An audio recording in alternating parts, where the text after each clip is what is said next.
television. Spoon radio station. Spoon gonna tell you what is happening in Liberia. Spoon gonna tell you what is happening in Monrovia. Spoon gonna tell you what is happening in Africa. Just to spoon you will know. If the children crying for starvation, just to spoon. You want to get a news update, my brother, to spoon. You want to know what is happening, Moravia, to spoon. Politicians want to make their decision, just to spoon. You want to know what's happening in the ministry, to spoon. Yeah, to spoon. To spoon.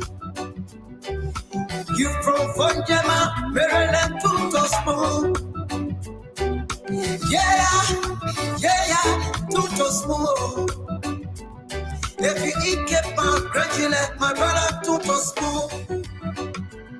You got a Spoon TV, you got a Spoon Radio, to spoon. To spoon.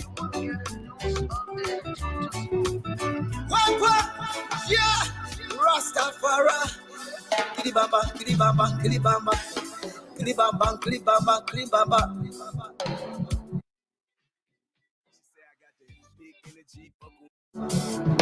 What I want? Yes, man, you back today. Spoon TV. Yes, man, you back today. Spoon TV.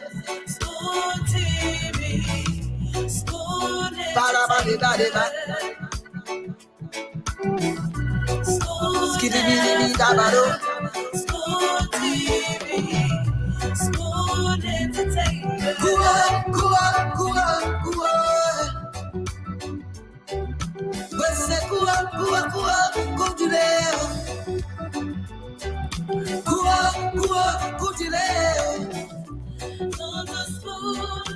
yes,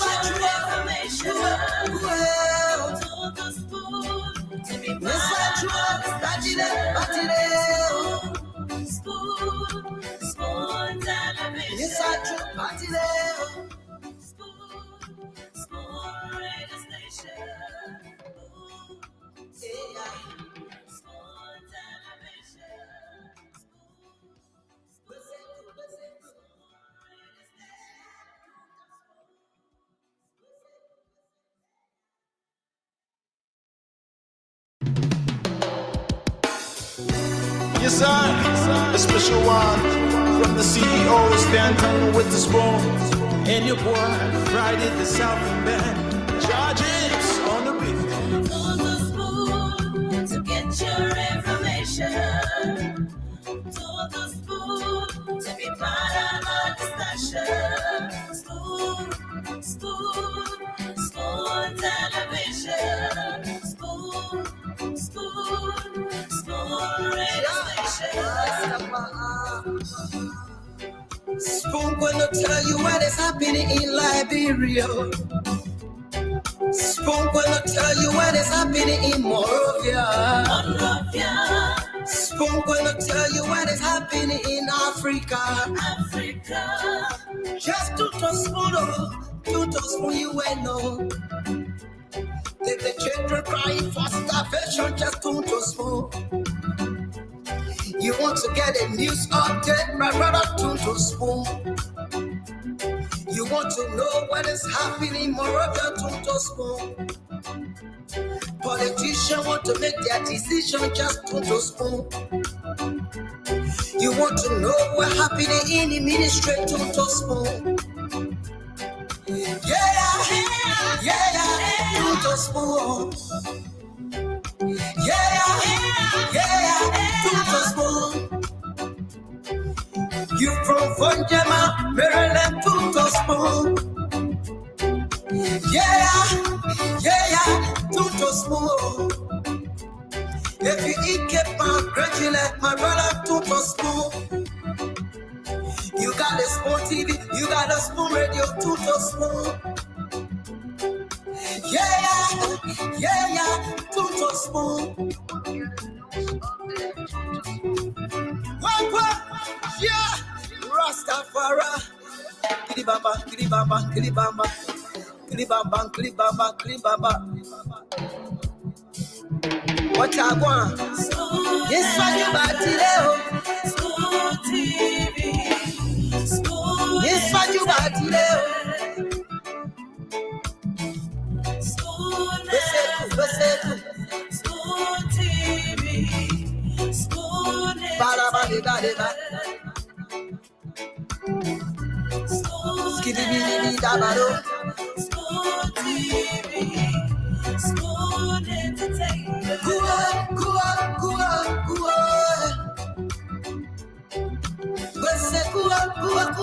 Go to there. Go to there.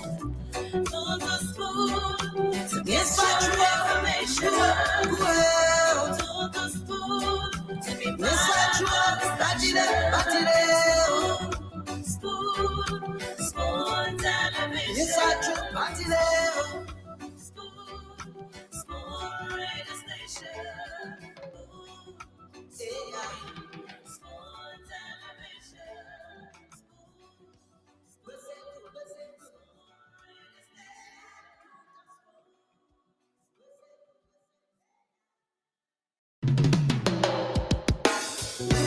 Yes, I, a special one from the CEO, stand with the spoon. And your boy, Friday the Southern Band. Judges on the beat. On the spoon to get your information. To the spoon to be part of our discussion. Spoon television. Spoon radio station. Spoon gonna tell you what is happening in Liberia. Spoon gonna tell you what is happening in Monrovia. Spoon gonna tell you what is happening in Africa. Just to spoon you will know. If the children crying for starvation, just to spoon. You want to get a news update, my brother, to spoon. You want to know what is happening in Monrovia, to spoon. Politicians want to make decision, just to spoon. You want to know what happening in the ministry, to spoon. To spoon. To spoon. You from Funjama, Maryland, to spoon. To spoon. If you eat keep on crunchy like my brother, to spoon. You got a spoon TV, you got a spoon radio, to spoon. To spoon. What? Yeah, Rastafari. Kilibamba, kilibamba, kilibamba. Kilibamba, kilibamba, kilibamba. What I want? Yes, I do bad today. School TV. School. Yes, I do bad today. School TV. School. Bada bada bada. Skiddy biddy dabado. School TV. School entertainment. Go.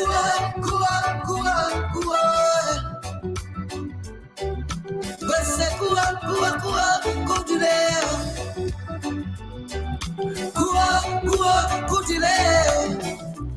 On the spoon. Yes, I do information. On the spoon.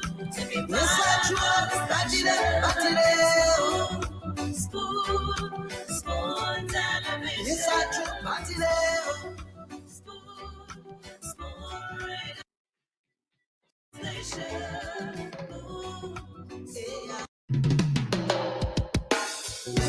Yes, sir. A special one from the CEO, stand with the spoon. And your boy, Friday the Southern Band. Charges on the beat. For the spoon to get your information. To the spoon to be part of our discussion. Spoon, spoon, spoon television. Spoon, spoon, spoon radio station. Spoon gonna tell you what is happening in Liberia. Spoon gonna tell you what is happening in Morovia. Okay, and of course, Spoon is going to tell you exactly what is happening in Liberia, in Monrovia, in every part of the country. So, welcome to another edition of the Spoon Talk on your favorite dial, 107.5 megahertz. We are also coming to you live on Fabric 101.1 FM. We live on Spoon TV and Super TV this Friday evening, the 29th of September. So my name is Yekezi Zogwe. I'm sitting in as your producer this evening. Let's now go over to the CEO to begin the show. CEO. Hey, why you still calling me CEO, man? Come on. Once a CEO, is always a CEO. Yeah, but the CEO right there with you, you know. Yeah, that's true. I know, yeah, but it's all right though. We want to say greetings to you, Yekezi. Yekezi, we hope you're not going to leave us hanging, man. Stay to the end. I'm not. I'll be here to the end. The other time Nelson came, that's why I left. Don't mind Nelson ain't come to do a test shift. Yeah, Nelson began. I try to find place for him.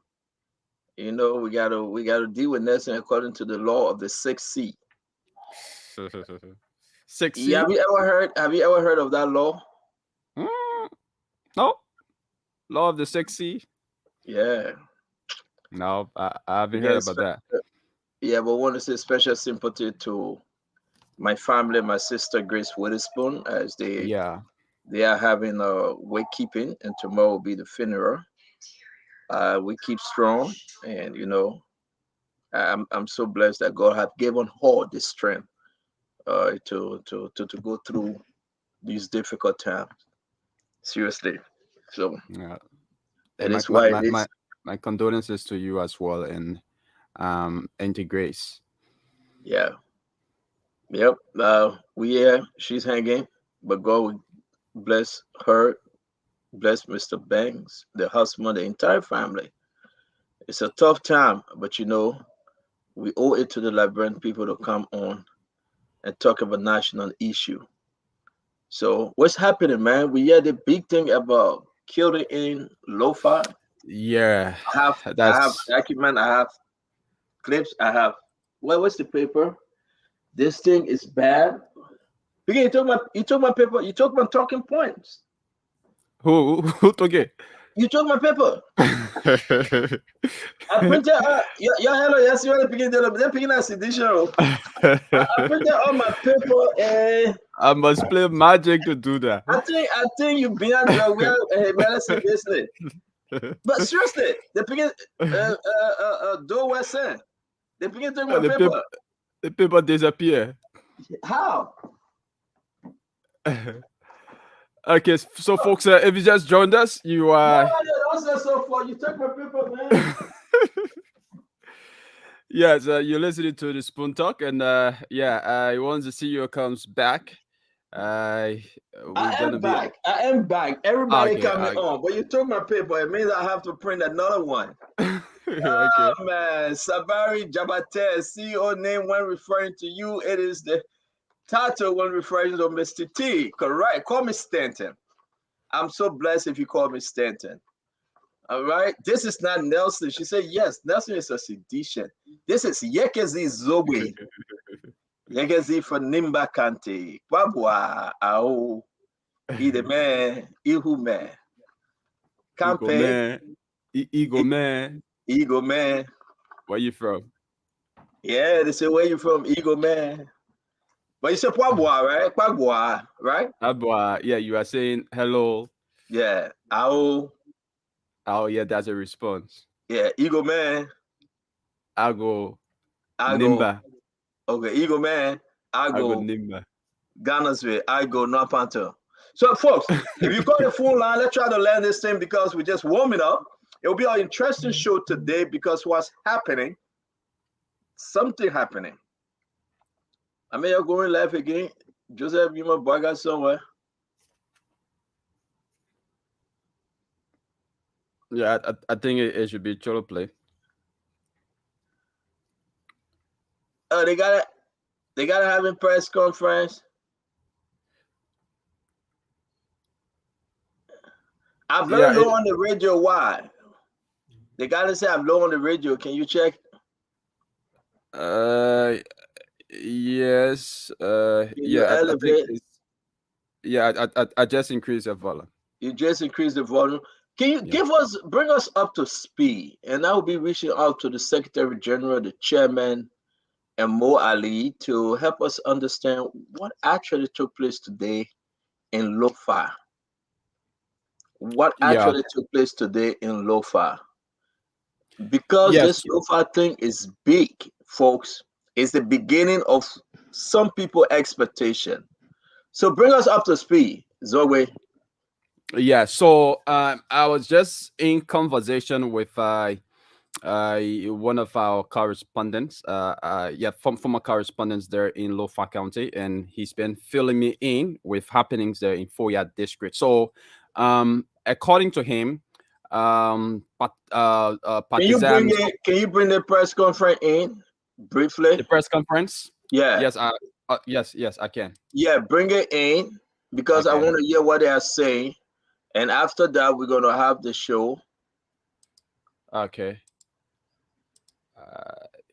We just want to get to where they gave them a time where Amos Twat is speaking and Mo Ali, and then from there we will be, folks. I don't know whether this afternoon, this morning, wherever you are, you follow what took place in Lofa. Residing in the United States of America, came down in Liberia to participate in the promotion of the presidential bid of Ambassador Joseph Newman Boaka. So they've been here in Monrovia for the last few days. Today, citizens of Foya should have arrived. Today was planned for them to arrive in Foya. So while they were on their way to Foya, the local citizens of Lofa County, Foya specifically, rallied themselves to go and welcome their sons and daughters residing in the United States of America into Foya to plan several events in anticipation of the arrival of His Excellency Ambassador Joseph Newman Boaka. While the local citizens of Foya were on their way jubilating on the different streets in Foya County, they were on their way to a specific area called Shiloh Junction. So while on their way to Shiloh Junction, it is our understanding that one or two of our partisans who have motorbike, one of the motorbike experienced some problem. And then along that road, it is our understanding that the resident of Thomas Fala, one of the candidates in the Foya district for the representative seat, has his resident right close there. So one of our partisans' motorbike had a problem, and then while they were there trying to fix the motorbike to continue that journey to Shiloh Junction, we saw a group of supporters of Thomas Fala coming from the fence of Thomas Fala to ask why partisans and supporters of the Unity Party were around there, as if people were prohibited from either standing around or passing by Thomas Fala's fence. While they were in the process, those group of supporters supporting Thomas Fala in the CDC started throwing unnecessary jabs and engaging in all kinds of provocations on our partisans. In that process, a number of them came from there. Those specifically that came from the fence of Thomas Fala, it is our understanding, had their LIS uniform on. And while they were having LIS uniform on, some of them had CDC, written behind the uniform. And then while they were changing words, stones started coming from Thomas Fala fence to our partisans to disrupt or disturb, their band, and while they were moving towards Shido Junction. While in that process, it is our understanding, we're credibly informed that the police commander in Lofa County, one Besa came from the fence of Thomas Fala, along with one of the police aides, and then in his attempt to either quiet down or exacerbate the situation, he shoot live bullets amongst partisans or supporters of the Unity Party. And in that process, one of them died, unfortunately. So the situation exacerbated to the extent that it even became overly explosive.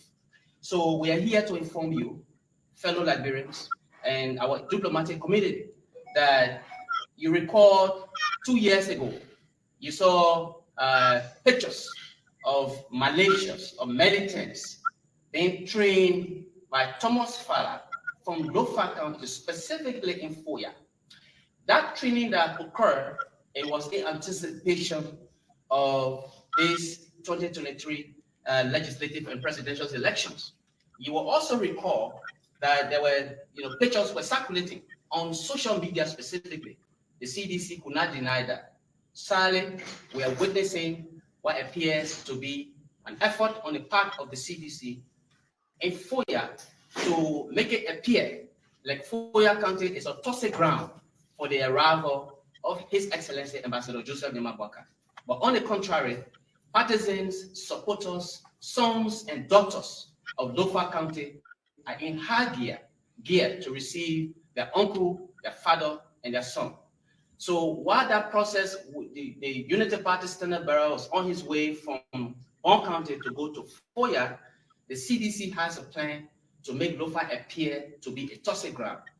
This is the reason why we have come to call this press conference to inform you, fellow Liberians, that the CDC has now engaged in not just violent provocations, but what we heard about 2 years ago, that there will be intimidations, there will be harassment, and possibly elimination of partisans and supporters of the Unity Party.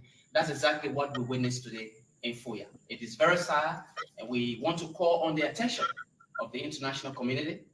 We have several recommendations here, but I will allow my colleague, the spokesperson for the Unity Party, Alliance 2023, to pick up from here, and after which we will come up with some recommendations, and thereafter we can now entertain questions and answer more. Thank you, Mr. Essie. From the standpoint of the campaign, it is clear that the police were in the know that today is a Unity Party day in Foya. They were duly informed. When yesterday, when the CDC had their event, like the SG stated, we asked our partisans to keep off the street in Foya because we didn't want any commotion. The second point is, Foya had always been a very peaceful ground. It has always been a very peaceful district in Lofa County until the introduction of Thomas Fala into the local politics. He has introduced violence in Foya. He has introduced arms. He has introduced what we call the politics of intimidation. Because Thomas Fala has realized that he, under no circumstances, can win in Lofa County anywhere. After he instigated the violence and instructed the police officers to shoot live bullets amongst our supporters who were going to jubilantly receive their cousins, their brothers, their sisters from the US who had come down to campaign for Joseph Walker in Foya, he hastily left Foya district this afternoon because the citizens are angry. It is by the special grace of God and the leadership exhibited by the party and the campaign that our supporters were able to restrain themselves. We have people wounded. We've seen videos of somebody who was stoned on the head. We've seen videos of someone who got birth. We've seen video footage of one of our supporters who was dragged into Thomas Palace fence, an elderly man, and he was brutalized very severely. It is even reported that that elderly man is dead. And I said reported. We are waiting for medical confirmation. But these events are happening because the CDC is refusing to live up to the rules and the regulations of campaign. When they are in the streets, we do not get there. When we are in the street, they get them. You know, these are two rival parties. Once the UP is there and you come out, it's going to cause trouble. Besides that, to question our partisans, what they are doing at the particular location. Are you security? Did you determine any violent act? Were you instructed by the police? We determined that this police officer is a sedition. He was under the instruction of Thomas Pala to create mayhem on our partisans. We want to inform you people, the press, that the UP is a peaceful party. Our campaign has been peaceful. The CDC is the one that has been taunting us from the very beginning of campaign. We'd like to remind you about the CDC toting casket bearing the pictures of our standard bearer. We also want to remind you about the CDC attempting on the life of our standard bearer when he was scheduled to go to our campaign headquarters and name his final campaign list. They attacked our partisans. They went to our campaign headquarters and stoned our partisans and our supporters. This act is continuing. Like the SG said, we have met major recommendations, and I'll give him the time to come and put forth our recommendations. Thank you, Spokesman Mo Ali, for helping to lay out the situation that occurred today in Foya, Lofa County. It's important that we continue to emphasize as a party our commitment to uphold the Farmington Declaration. Nobody has monopoly over violence. It's important to keep stressing this. The CDC continue to push us to anger, engaging in violent provocations, and you Liberians are witnessing that. Like Mo indicated, on August 5, imagine a ruling party parading the street with a casket bearing the picture of a major opposition political leader. You know what that means? In other countries, probably the whole country by this time will be upside down. But it's because of the maturity of the Unity Party. That's the reason why you see that we're still maintaining calm. But Liberians, we want you to be aware that we're continuing to be provoked. The second point before we come up to our recommendation, we need to emphasize the fact that when the CDC went to Lofa County, we told our partisans to stay off the streets, the various towns and cities. And you realize that CDC had their rallies across Lofa County with no embarrassment, no altercation, no provocation. Again, it's because of the maturity and responsiveness of the Unity Party. Imagine our standard bearer about 2 days from now will be moving to Lofa. You know, look, if you saw the crowd today in Foya, how is it possible that Unity Party will be the one? We came outside in anticipation of the arrival of the sons and daughters, cousins, nephews, and nieces of Foya residing in the United States of America. Then it will be the same Unity Party that will engage in violent provocation. That's a contradiction. So it is actually the CDC that continues to unabatedly engage in these violent provocations, which is exactly an attempt to undermine our democracy and the credibility of these elections. The last point, you recall 2 days ago, the United States government came up with visa restriction policy on individuals who will be said or will be identified to be key honor minors of our democracies and these elections. They also indicate caution that people who will want to attempt to rig the elections, the visa restriction policy will be imposed on them. Let me say to you, we have identified one of them with the situation that has occurred in Lofa County. Thomas Fala is the one solely responsible for that violent provocation that has led to the death of citizens of Lofa County. This is the man who wants to be representative for the people of that particular Foya district. But he's the one now instructing people to shoot down innocent and unsuspecting citizens. These are our recommendations.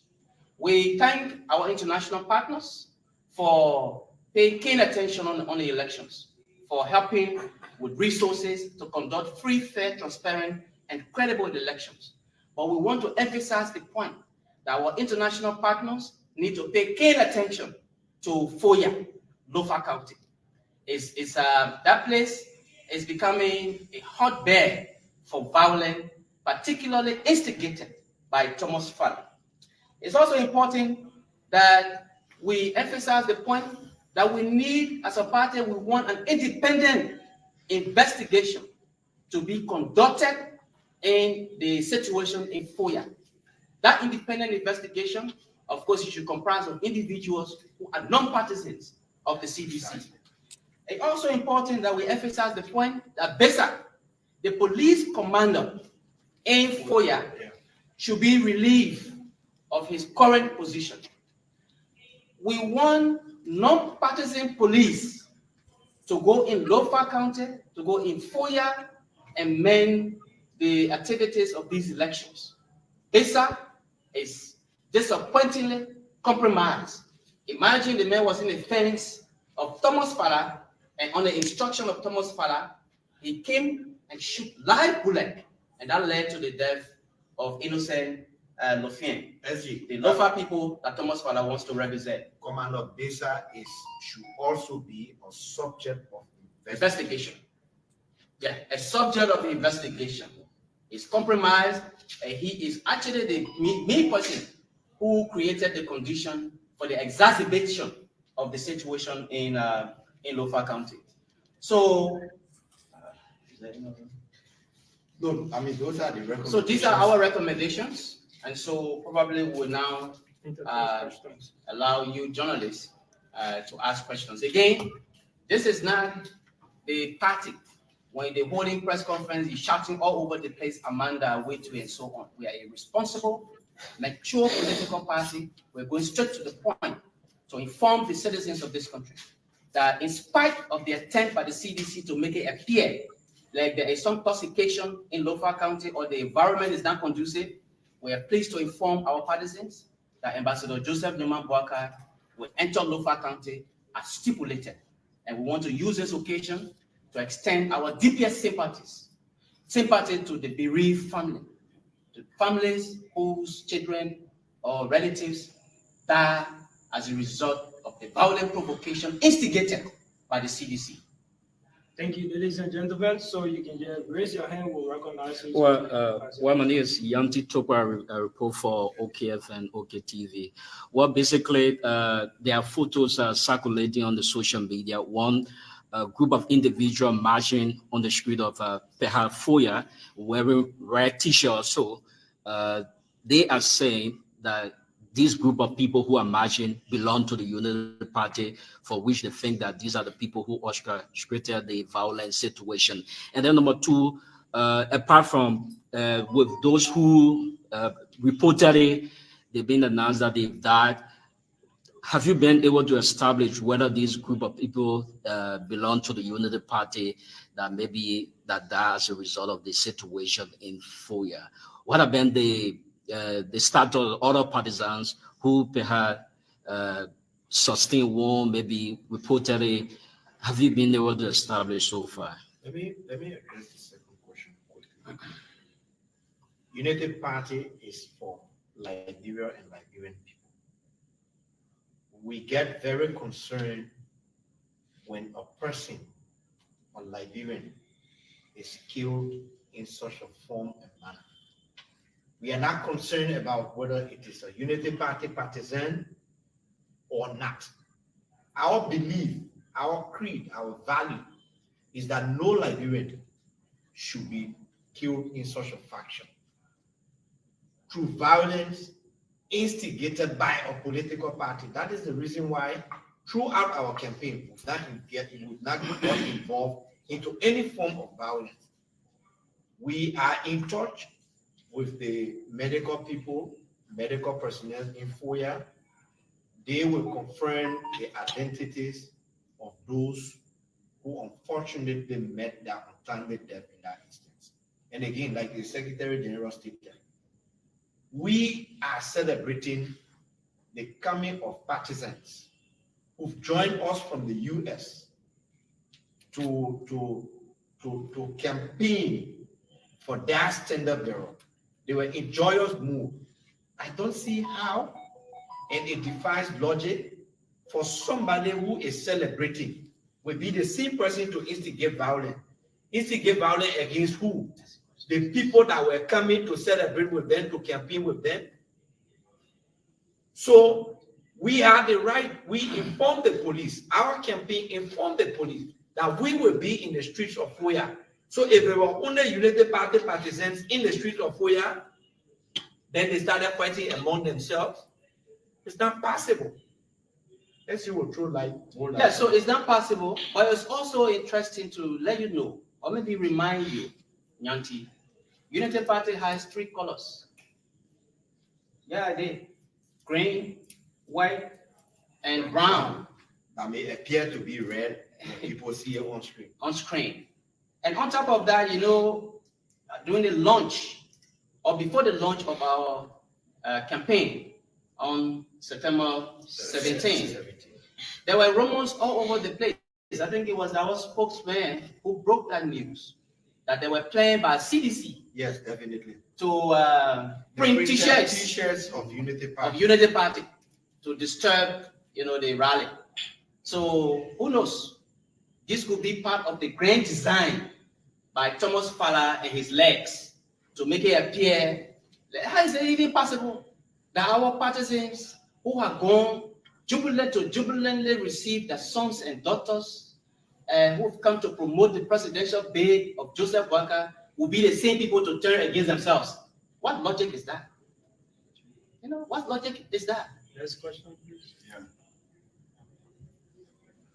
Yeah, my name is Aaron Kuban. I report for Spoon TV.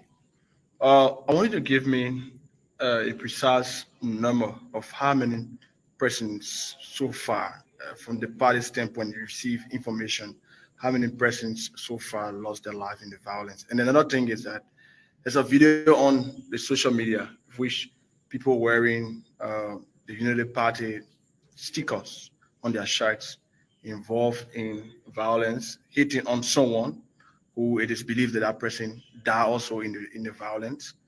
Have you received any information whether those were actually United Partisans?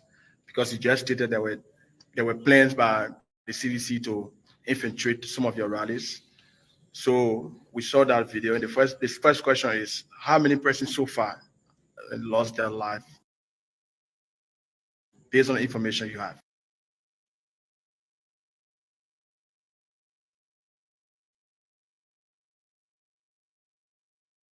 I indicated to you, we're in touch with our partisans. News are still popping up. As new filters in, we will continue to update you. All right, so thank you very much. Let's take this down. Let's take this down. Thank you very much, Aaron Kuban. I guess Dwalu and Mame, you guys don't have to go in the back. They will be coming. Fagon, it's good to see you, Fagon. And again, a live press conference going on. Unity Party Secretary General Amos Twe, the rescue train spokesperson Mohammed Ali, taking questions. But let's just get up to speed. We woke up this morning and I will ask Yekezi Zowe briefly, Yekezi, because we have seen the videos. For the sake of our audience, talk to us. What actually happened from where you sit, briefly? I think we have heard from Amos 12, but from your studio now, because you are the newsman. Give me 30-second overview. You are muted, Yekezi. Okay.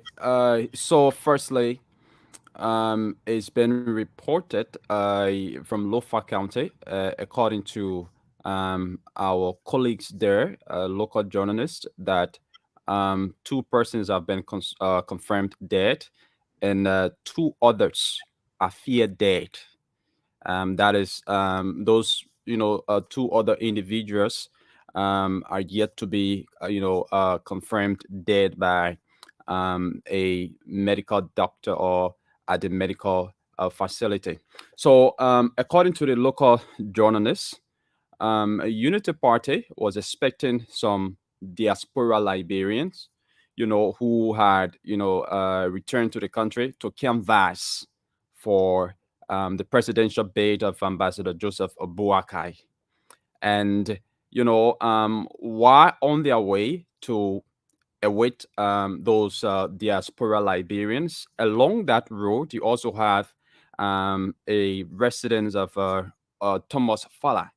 So while going and reportedly throwing jabs at Thomas Fala and other, staunch members of the CDC, the guys from the CDC who were inside of Thomas Fala fence, started, reacting, kind of throwing back jabs, and that later on escalated. So let me interrupt you. Let me ask you: are you confirming the story that Amos Twed and Amos Twed? Are you with us, Dwalu? Yeah. Are you confirming the Amos Twed story? Then we can move on. If not, you have anything to add, Yekezi? Yeah, so basically there was stone throwing, according to the local journalists, stone throwing between both supporters of the CDC and that of the Unity Party. Okay, thank you. Fagon, here we are just 2 days ago. Welcome, Maxwell. This is huge. This is very, very big. The Assistant Secretary of State, Mr. Hyde, in the country, observing, speaking to folks. But I want us to see some videos, some pictures, before I even bring you guys in. I want us to play something for the sake of this audience that missed what took place today. Let's listen, Fagon. And I want Liberians to participate on the show in a very special way tonight. When people talk about election violence, something that would cause another civil crisis in the country. But the name Thomas Fala, the name George Manawia, visit to Lofa, and these guys, then what we're hearing, they have programmed themselves and making Lofa a no-go zone for their own people, for their own citizens. Let's play the first video. Let's play the first video and hear what folks are saying. What happened? Tell me, brother. When we came, we saw them standing right here. The police yellow on top of you all. All the militants we should black the road. Take your own time, brother. You understand? We were standing right here. The people were fighting to go to the corner way. So they start chunking round. The first round they chunk our wounded. Let me see. That was the first round they were chunk. Wow. The first round the people chunk. Maybe to go winner. All the people go there. The police people are here. They were protecting the place. With the military, we happy there. Not for our people to enter in their fence. We were controlling the street. Their people start chunking around. I want to fight the chunk. They wound me. So they get the question like that. They must return the government. That's about Judicial has done to us. I'm very angry of it. And now I expect the kind of situation to be from the Judicial. They want the poor people to start talking. The poor talking for me to go home. Okay, so I mean, this is so terrible here in Foya City. So terrible. That's Foya today. That's Foya that George Manor, we are in Lofa, from one district to another district. But that exactly where Farah, representative of District Number 5, Moserado County, asking the people to vote for him. Thomas Falah is asking them and say, I'm tired with Moserado. I have gotten all their wealth and everything. I'm coming here. But that's Thomas Falah area. Fagon, let me bring you in before I bring Prince Maxwell and the rest of the guys. This is huge because Thomas Falah, he said in front of his fence, in front of the compound. But you listen to the young men saying they attack us. Talk to me on this first video, and then I will remind you on something that took place last year. All right, thank you, and good evening to Maxwell. And it's great to be here. You know, when you listen to the man's information, you know that it's authentic and it's genuine. Mr. President and Thomas Falah had their event, elaborate event in Lofa County day before yesterday. No incident, nothing happened. These people were going straight. You saw him do his hand on the Monicama Highway. They were going straight. And the police, how they got to Thomas Falah Junction, I don't know. But according to his explanation, he said the police told them, you're a militant, your guy, your people, so they can't come here. So they stood right to the intersection as the people were passing. Normally, what I suspect happened, when people are marching, they are singing song. Eh, eh, zogo, zogo, we are. But if you look at the distance from the junction to Thomas Falah House, and the junction is a T junction, which I know you will notice later, far like hell. So they were going straight on the road. All of them said they were going straight. And the police and those people were right there. Whatever happened, a stone was thrown. You saw his injury. Here is the question. You had your event. Nobody was around. What took you from way in that fence to bring you right to the intersection? Because everything happened. If you say how we know because when you show some of the other videos, the evidence will be clear. There was no need for provocation. Day before yesterday, nothing happened to Thomas Falah, nothing happened to George Weah. Why today? Is their time? What brought you in the street to them? Were they in the street with George Weah? No. Did they provoke Thomas Falah and George Weah? No. Were they in the streets disturbing? No. What brought you people to that intersection where the incident occurred? Why were they there?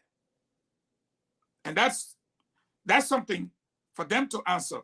From the video, it's one man's explanation. I will have something else to say in the subsequent videos. Thank you very much, Prince Maxwell. Let's stick with this video, and I'll play again because folks asked, then you and my brother Duadu can talk to this thing. Different videos are coming up. We'll be playing video all night because this is not good for Liberia. This is exactly why America is stepping in. This is exactly why America is stepping in. So we will remind you, when Thomas Falah and the rest of them for putting together paramilitary groups, okay? Then they call them CDC paramilitary groups, and we will discuss it. So make your case, Prince, but let me play this first. What happened? Tell me, brother. When we keep, we saw them standing right here. The police yellow on top of you all. All the militants we should block the road. Take your own time, brother. You understand? We were standing right here. The people were fighting to go to the corner way. So they start chunking round. The first round they chunk our wounded. Let me see. That was the first round they were chunk. Wow. The first round the people chunk. Maybe to go winner. All the folk up there. The police people here, they were protecting the place. With the military, we happy there. Not for our people to enter in the offense. We were controlling the street. The people start chunking around. I want to fight the chunk, they wound me. So they get the question, they just talk about it. They must return the government. That's what Judicial has done to us. I'm very angry of it. And now I expect the kind of situation to be from the Judicial. They want the poor people to start talking. The poor talking for me to go home. Okay, so I mean, this is so terrible here in Foya City. So terrible. It's sad. It's sad, Stanton. This Mr. is sad. Maxwell, go ahead, Yeah, sir. yeah. Oh man, oh God. Can you hear me, Stanton? Yes, we hear you. All right, Eduardo, can you come in, please? Yes, look, Stanton, welcome to the audience as always. Gentlemen, welcome to the show. I'm going to say this, Stanton. This is expected. I'm not surprised that this is happening because CDC, some 2 years ago, they began this build-up, not just in Monrovia, but all the way up in Lofa County. Look, listen, if you're looking to get votes out of Lofa County, you have to do it the democratic way. First of all, let's ask a few questions. Why do we even have guns there? Number one, if you're not a certified or a state security that's protecting people, why do you have gun there? What led to the shooting in a crowd of Liberian citizens? Why would seditions go to a location? I know the NEC had this schedule where if Mehmet is in one location and he belongs to another political party and I'm in another location, I'm supposed to be far from each other. So what precipitated this? Who went to whose place? There is an issue here because this may seem simple. My issue here, up in Lofa County, we don't have sufficient security up there. So if something happens, there's not much the state can do up there. A lot of blood will be spilled before we get enough people over there. This is why you got to keep the people apart. At the end of the day, the issue, look, it shouldn't be that the Americans tell us this. We ourselves have to understand this. In order to have the transition that we're looking for or to have proper democracy in this location, every single one of us have to follow the rule. Every one of us has to follow the rule. If we're not following the rule, it poses a serious problem to all of us. And for me, I believe there are still more details coming. But what I've seen so far, it's not looking good because I heard somebody got shot, possibly dead already. A lot of people got injured. This could be escalated to levels that we may not be able to control. It may not just stop in Lofa. It could go to other counties as well. Meme, welcome to the show, brother. Thank you very much. Let's bring in Ambula. Ambula, talk to us. You follow this thing all day. Your take. We regret the situation. You see what happened in Lofa today. Reports of people dying. That's somebody who have probably died and left their wife. Left their children to struggle. Left their parents. Probably had their own career or business that they will not pursue again. So we regret that situation first. The second thing is we can all look at the video, look at the different narratives and shift blame, based on where we sit and how we look at things. CDC had a program in Lofa recently. We didn't experience any violence. We didn't experience any reaction that will lead to what we're experiencing today. There is a video circulating, and I know the mindset of CDC. There's a video circulating of people in red suit saying they are militants and they are protecting. The timing of the video came out almost or it started to trend almost immediately after the violence in Lofa. And those people in the red suit are claiming to be Unity Party's partisans who are moving around to protect the city and XYZ. It started to trend, or I saw it immediately after the violence in Lofa. What I want to say from a broader perspective is we can shift the blame. Like for me, I will put the blame to where it is based on what I see. But let's look at it beyond an election violence. That's how I see it. What is happening in Lofa is beyond just election violence. What is happening in Lofa is a cumulative effect of leadership failure over the period of time. That leadership failure that leads to impunity. People do things in Liberia, they go with impunity, nobody touch them, nobody do anything to them. It is that impunity that causing people to continue to do what they're doing. And I can cite an example. So it is not election. Even outside of election, people will attack each other, people will kill each other, people will harm each other because of impunity. Let's go back to the situation with Tida Uri. What King order is? Let's go back to Sisulu, to the U.S. Embassy. Who are the perpetrators? They were arrested. What came out of it? In the Tijari case, the political party raised the issue. They condemned the corporate conference. Once job we are paid for the car that was burned, Tijari dropped the case. Once they pay for her car, drop the case. So the message I'm sending across is nobody should be engaged into violence. But people are engaging into violence because for the last 20 years, we've not been able to address this issue about impunity. Government come, government go, people commit crime, they go with impunity. So because there's an incentive to do bad things and go free, people keep doing bad things. Whether election time or not election time, people keep doing bad things. The solution for me is how can we have a government that will instill the rule of law? How can we have a government that will ensure when people commit these crimes, they go to jail, they pay prices?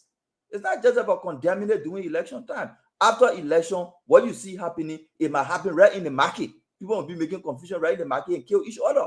Because the person know that when they commit the crime, they will go free of charge. Nobody will do anything to them because the system is compromised. We need a leadership in Liberia that can address this issue about impunity and the rule of law. Thank you very much. Fagon, thank you very much, Mambe. That's a good point. Let me play this other video. Let's everyone listen to this. Let's take a piece of this video. This is the road leading to Tifa's residence. The police have barricaded the place already. The police have barricaded the place. Bessa, is there something you want to tell us quickly? What's happening? Yes, it is very frustrating. Okay. To see. He's the police commander of Foya. As a police commander, I was with the Union Party trying to provide security for them for their program. Okay. From the MSF football field, where we expect them to be today. And I saw them even at party headquarters, where I went there and I was with them. They never decided to do a march. All of a sudden, I saw them marching at that point, and the honorable father here, I think you can see from here, all the levels are down. I came and saw them all the way in the yard, and that is how we managed to put this back. You think it will not explode? This back was put ablaze by them. Okay. As you can see. Okay. As you can see, it was put ablaze by them. It was set ablaze by them. Yeah, exactly. So please, I talk for you. Okay. Thank you so much. So you see what is happening? The police are fully in charge now of the place. The police are fully in charge. The police fully in charge of the place. They are sending those from the defense of Thomas Fala. They are sending them back. Voice of Lofa is the Lofa people's. Follow, talk to me. The police commander. We saw we heard in the press conference, Mo Ali and Emma Twice saying that they should question him. He should be recalled right now. But let me hear from you. Let's just give fairness to this information coming up. Let me hear from you. The police commander is a bloody liar. I'm sorry to say. When you play that video again, you will listen to the police commander say he had gone to the MSF football field where they were supposed to gather. He saw them in front of their party headquarters. He had gone there to provide security for them. Then they started marching. Yeah, two questions right here. If he had gone there to give security, why was he not marching with them? Where was he when they started marching? But he used a tricky word. All of a sudden, I saw them in Thomas Fala fence. Show the video for the public again when you can. The distance from the road to Thomas Fala fence, from the intersection where the people had testified that they were going straight. So your concern, before I play the third video, your concern is, talk to me about your concern very quick. I think you're making some good point here. You are saying that he was supposed to be with the group on the field, right? Yes. Okay. He's gone there to provide security. Correct. He saw them in front of their party headquarters. Then they started marching, which is their right under Article 13, which says every person lawfully within the Republic shall have the right to move freely throughout Liberia, we don't have to go far. So now, the people are marching. Where was he? All of a sudden, he sees them to Tomafala, in Tomafala fence. No, the distance when you show the video again is far from the intersection. Then you hear the journalist say, the police are trying to put the situation under control. They are moving the people back into Tomafala fence, meaning there was a group that came out and attacked the people. Now, the police, according to the journalists, firmly in control, are now pushing them back into Tomafala fence. Play the video, the points I have made. You will hear it with your own ear, you will see it with your eye. This was an unprovoked attack. It should not have happened. They had their own day before yesterday. Nobody was around where they were. The distance from the intersection to Tomafala place is too far. They should have been in the fence. At the end of this video, I'm challenging you, I will resign. You will see hold on 1 minute, the police will be carrying them back into the fence. Wow. Again, we will play the video. Yekezi, are we on YouTube? Come on, Yekezi, come on and talk to us. We got to be on all of our social. Are we on YouTube? Yes, we are.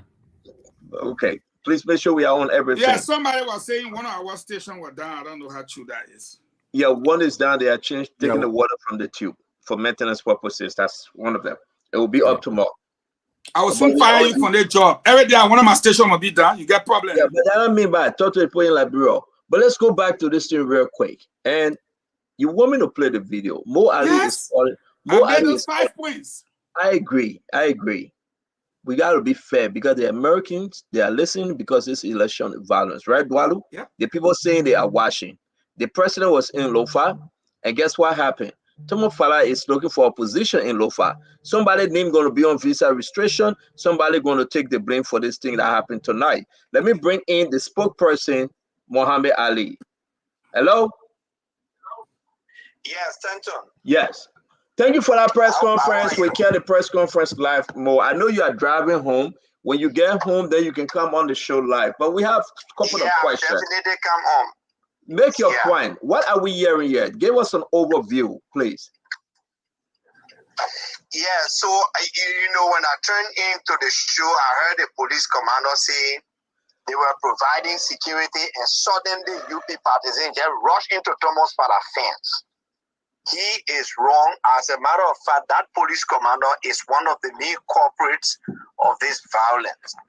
Yes, what happened? UP partisans from let me go right now. You are not speaking as a panelist, but you are speaking as a spokesperson to this campaign. I am speaking as a spokesman of the campaign. Okay, thank you. And I'm giving you the information as we receive them today. Thank you. Our partisans who are based in the U.S. from Foya, they have come down about a week ago to go to Foya to campaign for the Unity Party and also in preparation for the standard bearers or campaign visit to Foya. So the whole of last night, our people were preparing, they were jubilating all in the streets. The police were duly informed, and you heard the police commander say that UP people were supposed to be in the streets. Now, the partisans who came from the US, they decided to travel through Sierra Leone to have easy access to Foya. The locals decided to go welcome them from a junction called Shello. That junction is where people come from when they come from the Sierra Leone side from Menikoma. So while on their way, one of the riders had issue with his bag. And the area he had the issue, it is not far from where Thomas' father's house is, his fence is. Then, while they were there facing the back, people from Thomas' father's fence believed to be some of the militias that Thomas' father had trained about 2 years ago, came to question our partisans, what they were doing in the area, as if to say they have right over the place. And our guys told them, what right do you have to answer? We're going to receive our people. Within our time, they started throwing stones from Thomas' father's fence. And those other guys engaged into verbal attacks, and they both started throwing stones at our people. Why our people attempted to retaliate? That police commander who is talking over there, Commander Besa, came from Thomas Falafens. He was not with the people who were marching in the streets. Came from within Thomas Falafens, and the first thing he did was to shoot in the air. The commander of the police in Foya, that Besa guy, he shot in the air, and then he fired a second bullet in the crowd. It is reported that one of the bullets he fired hit one of the supporters of the Unity Party. He also did not stop there. The militias of Tomofala dragged one of our partisans into his fence, and they beat him or an elderly man. We are receiving report that that man is feared dead. It is only by the grace of God and the responsiveness of our people to listen to us that we ask them to remain calm. There are video footages around of partisans wounded. They are explaining what happened today. Now, let's put it for logic. Our people came from the States to go campaign. The locals are jubilating.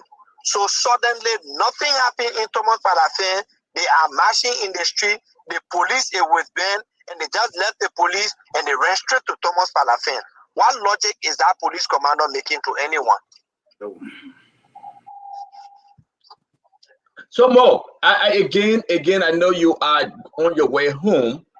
Stick with us if you can. Fagon, Dualu, you guys remember this last year, May 11, Maume, Prince Maxwell, 2022, Liberia Representative Thomas Fala formed CDC paramilitary group in Lofa despite 4-1 security implication. He was warned by the chief of staff, not only Thomas Fala, but most other group to be fair. They decided to form and this is what happening. The CDC Thomas Fala group in Foya, as you can see, CDC militant. My question to you, and we got video of Thomas Fala celebrating with them, speaking to them, appreciating them, and here we are today. They are in action. Before I play again the clip, I want to hear from you guys. Help us understand. Thomas Fala confirmed CDC militant present in Lofa, but Liberians fear reprisal. Now there you go. That's the message. It's all over on YouTube, on all his social media outlets. I'm begging you guys, let's do this in a minute or so. The message from 2022, last year, that is manifesting itself today. What say you, Dualu? I thought my brother Prince was coming because he hasn't spoken. I don't know if you want to go first. No, but Prince, go ahead, Prince. Well, Prince, don't call Monibani here today. Yeah, man. Don't call Monibani back. Yeah, bad. Please, bad. Don't call Monibani here. You call Monibani here. Try your own. Like, are you crazy? You done, Fagon? I'm feeling tough. You okay. Some of my time. Like, look, I do agree with you, Eugene. I do agree with you, Mame, and I do agree with you, Dualo. We are now in the midst of the fog. I will go as far as saying we are in the midst of the fog of war now, electionary war that is ongoing. The last time I said to everybody else on the Liberian people that we are now in the midst of psychological warfare. And before that, I said that. I also made mention of Thomas Fala. I said we need to be careful with Thomas Fala in Lofa County because I see the way he's moving in Lofa. He's creating a strongman position for himself in Lofa County. He thinks at this point he owns Lofa County and Lofians should be of bended needs to him. I said that he was giving 1,000 umbrellas to Lofians and the Liberian people need to be paying attention to that because such an individual doing such gift expects something in return. And now this is some of the issues that we see. We know from all indication this was triggered as a result of support and defense for Thomas Fala. But this is the key, this is the catch, and this is the key part of it. 2 persons, 2 Liberians, 2 innocent Liberians died as a result of that. In the midst of having Michael Heath, the Deputy Secretary, Assistant Secretary for West Africa in the country, right? Now, people need to understand what really happened. And what really happened in Lofa, in Foya, is preemptive intimidation of voters and the voting environment. There is a clear notion that the amount of votes that is going to come out of Lofa is going to go to 2 parties. It can go to Linu and Unity Party. Thomas Falano, his share of vote for the CDC in that area is very, very limited. So what do? You create chaos. You stir up hatred. You stir up anger. You stir up confusion in the population. And what are we looking at? We are also seeing the danger that the government lack of differentiality in their mindset as it pertains to what the voting is. Police officers that should be protecting the voters using live ammunition. That is what we're having now. And this is just the beginning of the things that we've been talking on Spoon TV here. This is just one aspect of that.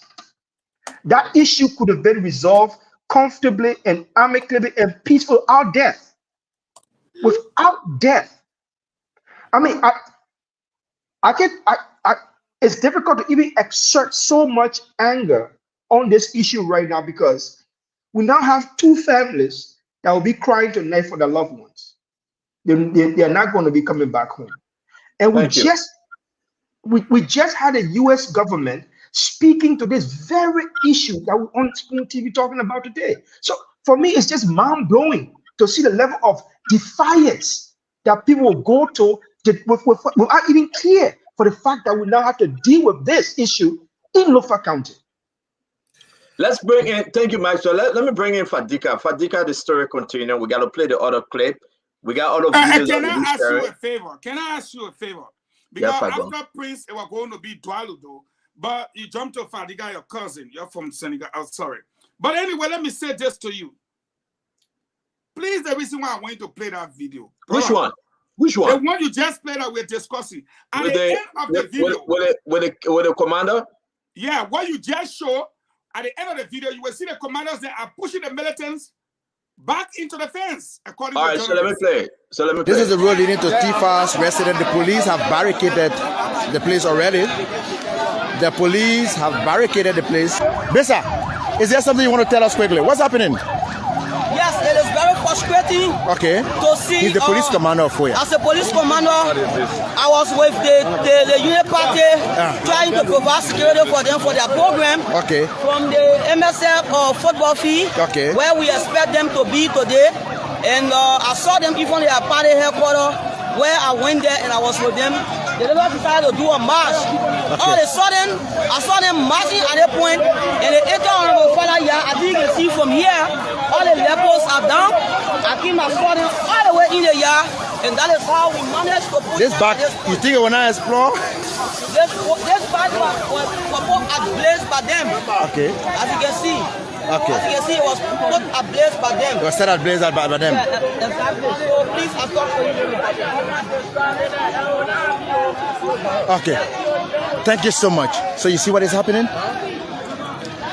The police are fully in charge now of the place. The police are fully in charge. The police fully in charge of the place. They are sending those from the fence of Thomas Fala, they are sending them back. Force of Lofa is the Lofa people's. Those from the fence of Thomas Fala, they are sending them back, and you can see them live on video. What other evidence? Look at the distance from the intersection. Those from the fence of Thomas Fala, they are sending them back. Look at the distance. Why, man, Thomas Fala? You are the first on the visa restriction list.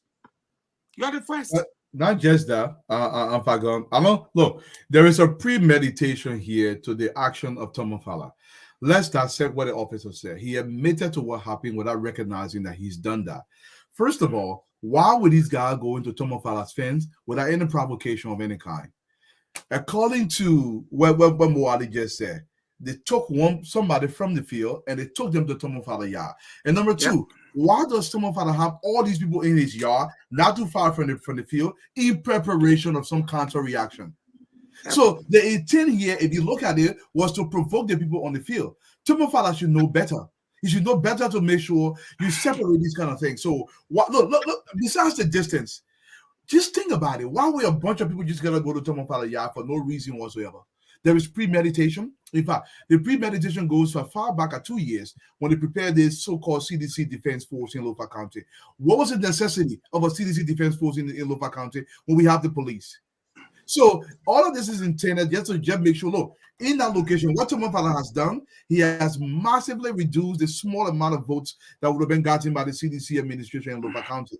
Because the people are not going to allow their kids to die because Tomofala wants to win a political seat in that location. This is ridiculous. I don't care so much about the visa restriction. What I do care about is maintaining law and order, and CDC have a fiduciary responsibility to do that. And I believe they fail. A lot of people should come punish them for this. Stanton. But okay, so let's go back. Let's put it in gear. Fagon, you are right, because you said give me the distance, show me the demographic, the different area from the MSFE to Thomas Father House. How did the people get there? Liberians people, but I can tell you, Liberians, according me, we will be speaking to folks from Lofa. It's the curfew. They are indoors. The women and children are afraid. This is the district Thomas Father want to run in. He's running in. The women, the children, they are saying, I will call a couple of them for them to speak. The old man said she told all her grandchildren, you can't inside, you're close to the door, welcome me. That's what the old lady said, and I will call her. Her daughter from Canada just called me, crying. Stanton, what's going on? I am not saying this. This is exactly what folks international community talking about.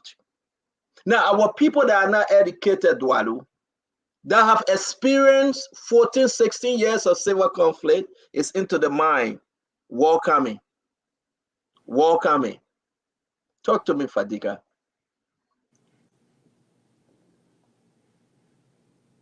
We are not hearing you, Fadiga. A new headset.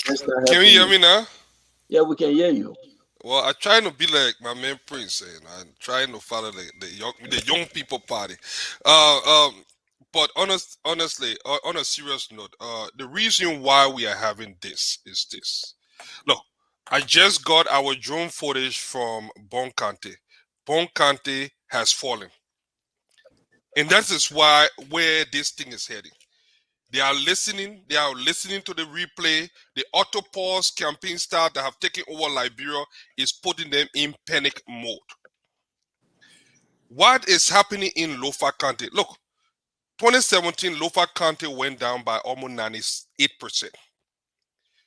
Thomas Fala being placed in dispatched in that place is not because he wants to win. It is to create in law enforcement, they call an afraid situation, so that there is enough confusion in that place, so that when our campaign decides to end and seal off Lofa County, we do not achieve our ultimate goal. The rescue train is on that corridor going, and they want to stop it. So they are creating this afraid situation, so that they keep pointing finger and create confusion. Look, the thing is clear. Just let's use common sense. Let's take our partisan lenses. Let's just use common sense. Why? George Weah was in Lofa County for how long? Not once did we hear noise. When he left, Unity Partisan came on, started dancing, started laughing. He was here. We made fun of him, wore a t-shirt. The same people. Not once did we hear violence. Not once did they do anything. Why all of a sudden? Rescue 1 is not even there yet. Now they have curfew. They created a situation so that our people are afraid to turn out. This is George Weah. Look, and I will close this. I will just show it. Look, tell me which county George Weah going to win to give in this election. Weka already locked down Lofa. Bon County has fallen. He's right now at Phoebe. The crowd that they can't even call it no more. Nima County is gone. Tell me, give him Sano, give him Maryland, give him the entire Southeast. How is George Weah going to win this election if you are Unity Party seen today? But you cannot tell the people to give George Weah the Southeast. You cannot do I'm just No, hypothetically. No, I know so gullible. You have cannot. to fight. No, take it back. You cannot. I take it back. Anything that will benefit here, I take it back. I take it back. In fact, I take it back 2-3 times. Yeah. I just want to say this. How is George Weah going to win this election when his only battleground now is in Monrovia?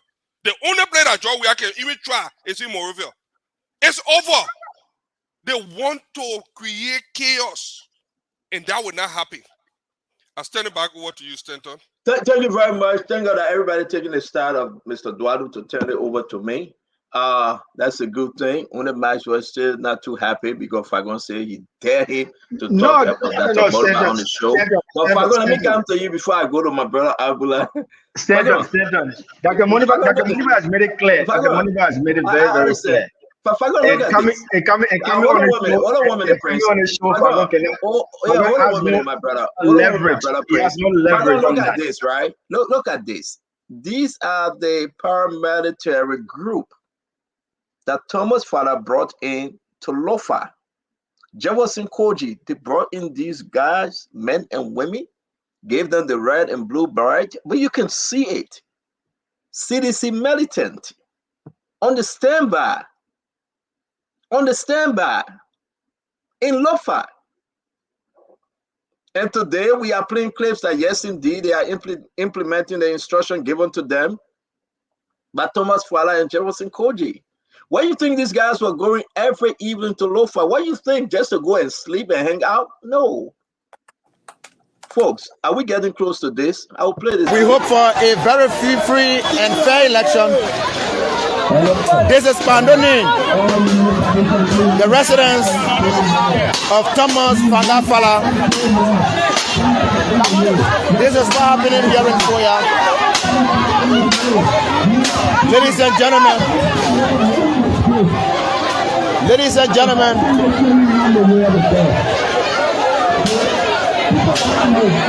let's please hope, let's please pray. Let us hope that there is a free election. Fagon, my brother, let's start with you with this round. Something, women, babies, children, they are afraid. They are in their home right now under the bed. They are saying something is coming. Why? Why, Fagon? Why are we here? Joe Manuel went away a helicopter. Nobody bothered him. He left. Tom Fala, they're creating and recruiting child soldiers.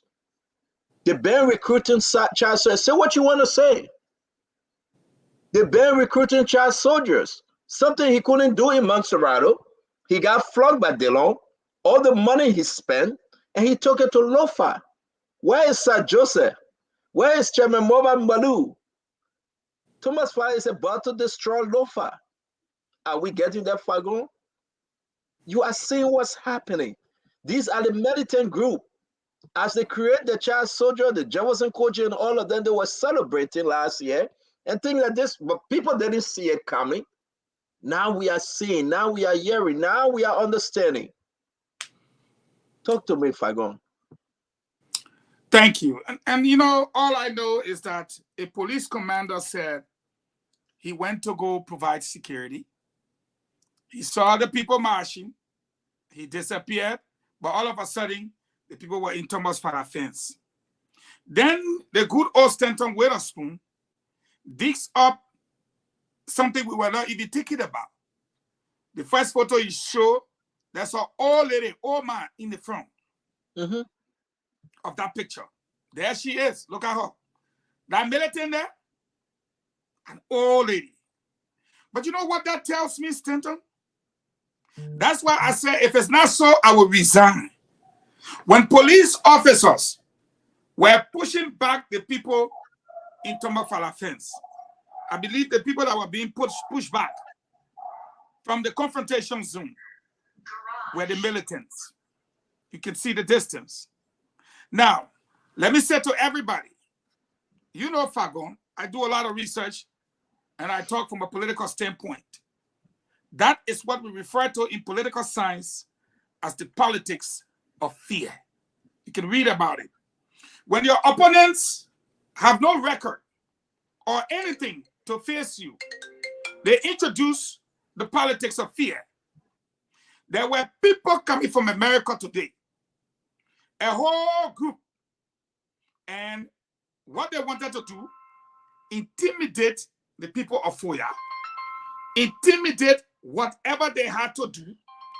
And then on the other hand, the people coming from America would have said, they play hard, they're shooting, they kill 2 people, we're going back. But I've always said to the American government, I will say it again, watch the video carefully. When police opened suppressive firing, the people were walking towards them. Even though there was death, there was destruction, the people from the United States drove through. You can see it on the video. The politics of fear will not work. And you can clearly see in the video that the people are overwhelmed. I want us to come back to the video, Fagon, because the people from several times. Fagon, the people from Lofa, they are calling. Let's listen to them. All right. Okay. There's a lady on the phone right now. She's concerned about her family. Let's listen to her. Hello, hello. You don't have to call your name, okay? But talk to us. Hello. Yeah. I call you today to let you know about my family, about what happened. Right now, my family are indoor, and I'm trying so hard to send money so that I can send them to Freetown because they are not. Hold on, you're right. Now they're going to go to Freetown. Fagon.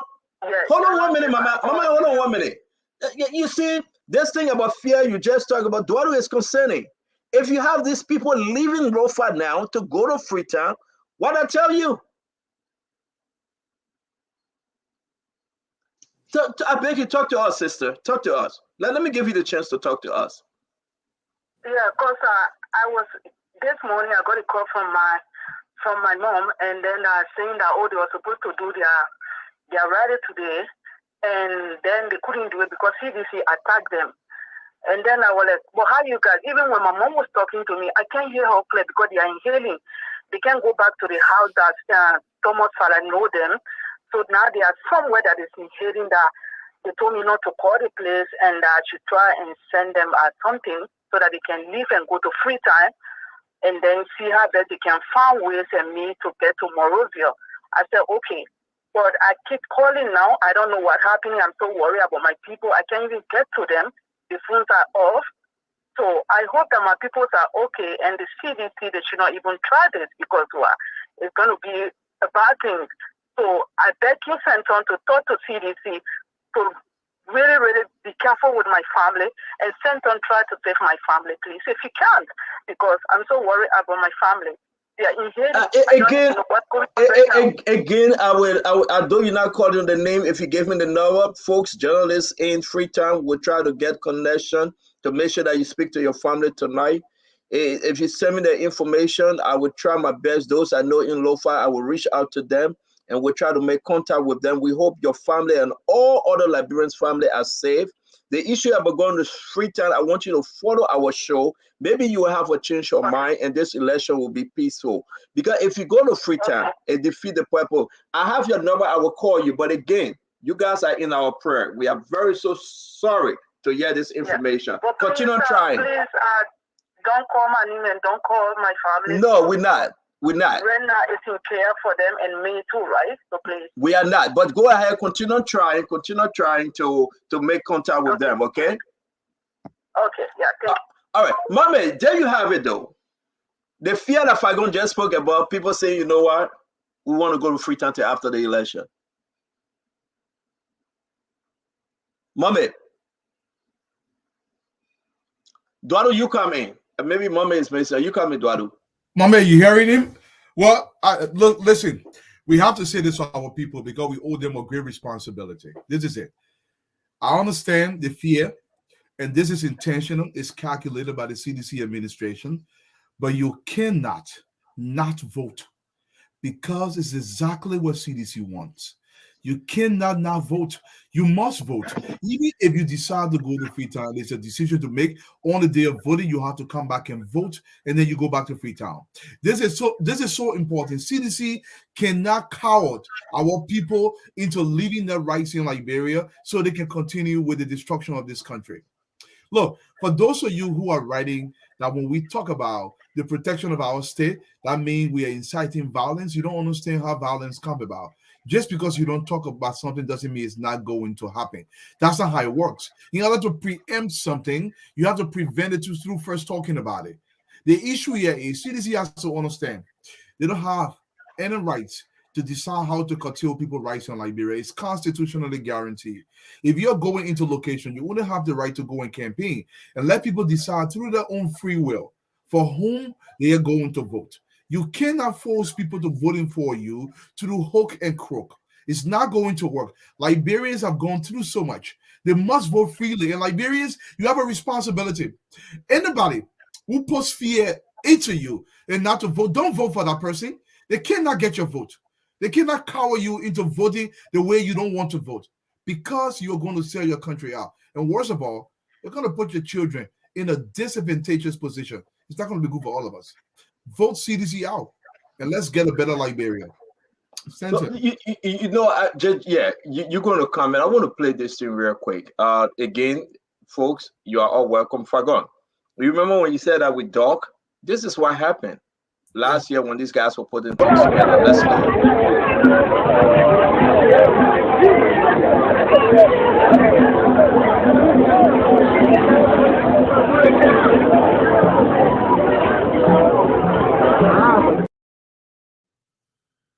So that's the militant group, a special group.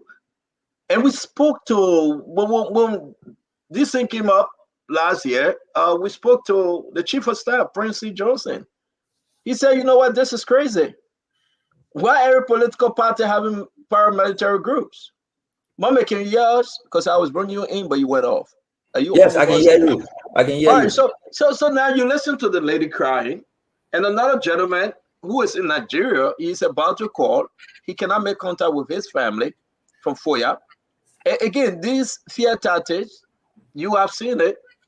Thomas Fala, Joseph Koji having their child soldiers, the old lady, the grandma and grandpas now, they have recruited them. They are on the street to protect them. What is interesting in the two videos you share is, I don't know whether people capture it, because there is this tendency of denial. The group that was being trained, and you see the picture with CDC militant, you show that picture. People try to deny, oh, that's CDC militant.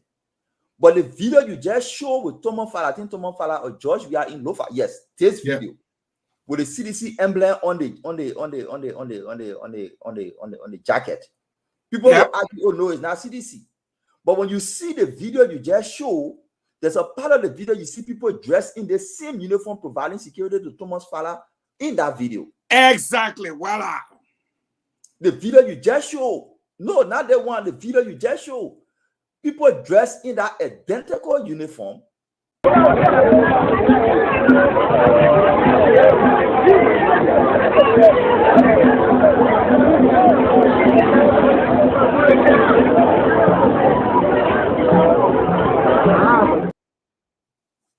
Exactly. The same people that were betraying are seen live in the uniform. Security to Thomas Fala. What happened today is just an example of what we all been talking about. CDC is aware that they have lost the trust and confidence of the people. George, we are and folks are aware that a free, fair, and transparent election will see them out. It plays to their advantage to create chaos. It plays to their advantage to create confusion. We in the opposition, my only advice to us, you can be patient so much, I know, but we should talk to our people to the extent possible to avoid a type of retaliation that plays in the favor of the CDC. Today, people are calling their family, I want to stab my family in Sierra Leone so that they don't go to Liberia. I'm calling my mom, I can't get her. That is exactly the motive of what's happening, to instill fear and stop people from going to assemble and show support for who they want to vote for.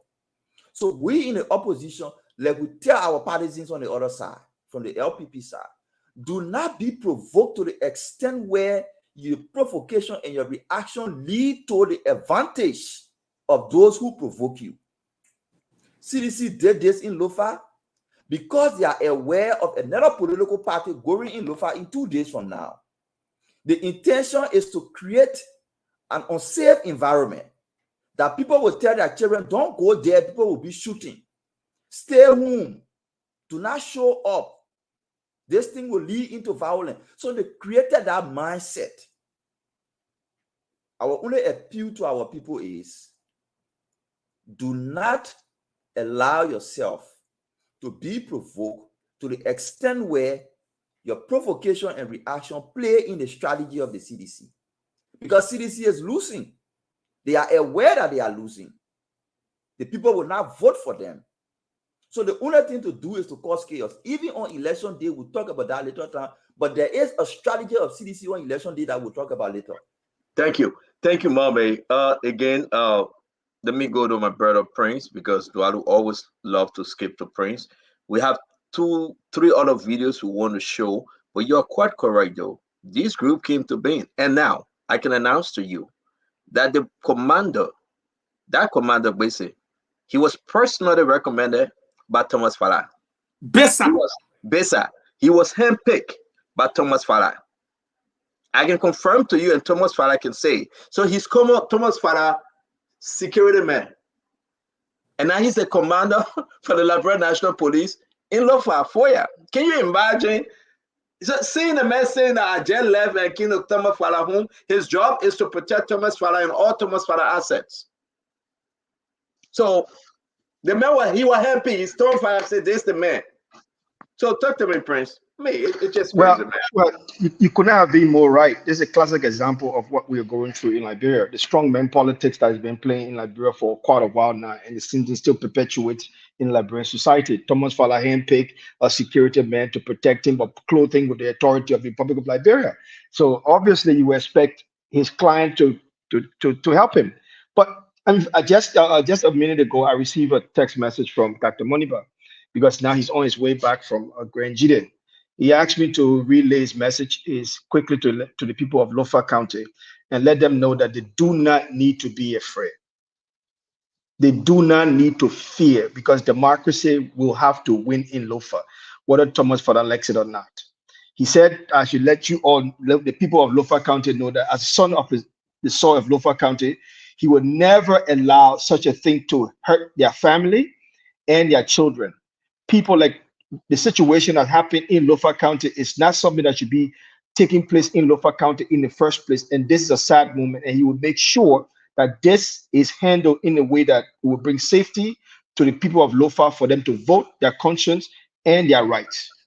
That's what he said in a quick message to the people of Lofa.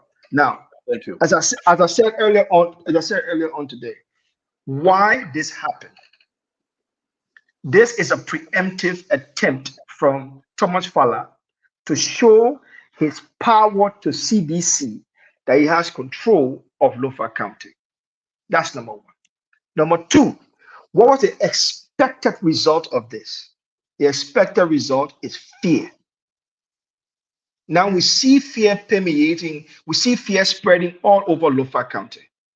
And the ordinary people of Lofa County will not be afraid because they have been through worse than what has happened. We should also be cognizant and understand the fact that this is a major investigation, and because there's 2 deaths involved. The police officer will be going on an investigation. I hope the police officer will be investigated. The commander will be investigated. What I don't hear, which is expected. CDC has never condemned this situation, and they have never condemned Thomas Fowler directly. I don't hear them providing calm to the people of Lofa County and reassuring the people of Lofa County of peace and stability. As President George Weah will go around and say he's a man of peace. Peace has just been ruptured in Lofa. Peace has just been damaged in Lofa as a result of Thomas Fowler. This is what we have to deal with going forward. Now, we can sit on this channel and yell and argue about this, but this is a fundamental failure that we see here today. This is a fundamental failure. Just a week ago, Thomas Fowler, who is in government, who is part of a branch of government, was being warned by our allies and friends that the processes of democratic electoral election must be respected. And one aspect of that is not instilling fear in the people that will have to go to the vote just few days from now. Not only that, for the very first time, maybe in a very long time, someone discharged a live bullet in Lofa County. This is reminiscent of the war. Thank you, my brother. We gotta open this phone line pretty soon today. We gotta hear from the Liberian people. Prince Maxwell, thank you very much. Fadika, can you finish us on this one? We got other videos to play. Have you guys seen Thomas Fowler? Where is Thomas Fowler? Any of you guys know where Thomas Fowler is? He was in a studio today in Lofa County. All right. I'll listen to a press conference. All right, cool. Look, we are all saying the same thing. When it comes to Thomas Fowler and the CDC plan in Lofa. Excuse me, on the video, one of the guys said, I wish they could show that he ran away through the town called Conama today. Conama. Yeah, Conama. That's the reason why I was asking that question. But yeah, Conama. Yeah, you heard it, right? Yeah, he ran away now. He gone through Conama. Yes. He left. Look, we need to be very, very mindful as an opposition. We need more than sanction. The notion we keep mentioning sanction. These Boko, they don't care about coming to America. That's not what we need. These Boko can steal all the money. They go in Dubai. They got too many other. They don't care about coming to America. That's something that we need. We don't. That is a new portion of what can happen to those guys that will even put fear in them. So let us get that right. The Americans need to get more serious. I know they listen to us. They need to be more forceful. ECOWAS need to come out. If they will send troops there, let them do it. They shouldn't wait for this thing to all hell to break loose before they come in. That session thing, we like it, but we need more. And I will say this. The CDC planned this long time ago. We all know it. From the inception of this government, they started to plot their next move. What we didn't know is how to react to this. And what I mean by that, we need to be very mindful as an opposition. The notion, opposition, something. I listened to an opposition candidate today from the 7%. And the entire press conference from Charlene Bronskin today, I will call her, I will not even say 7%, today, mentioned people inciting violence, and she chose job at opposition and make it to seem like everybody's something and they were the only responsible people. Look, the only language that the CDC understands is the language that they are using against the Liberian people. We have to be able to beat them to that fear tactics. We have to be able to beat them to the game. This is not a unity party thing. This is a Liberian thing. This thing going to affect every one of us. And for some of you from Lofa, to our folks in Lofa that are in fear, do not be afraid. The only way we can defeat George Weah if we stand up for what is right. Do not go to Sierra Leone. Don't take your family out, because that is exactly what Thomas Fowler won. We want to be there. We want to do everything in our power, both externally and internally, to protect our citizens. So I do agree with Dr. Monima. This is not only one opposition thing. So our people should not be afraid. Running Sierra Leone is not the answer. You will keep running for the next 6 years. We need to confront that thing. We got 10 days to wipe that thing out of our, get out of this nightmare. Stay the course. I think, Fadiga, this is all Liberian people thing. This is not one you talk about other opposition. This is all Liberian people thing. That where I will come from. And let me say this. Patrick Sudu, Fagon, before I come to you. Patrick Sudu is doing everything he can. The Liberian National Police leadership doing everything they can to protect this basic Cody, the commander.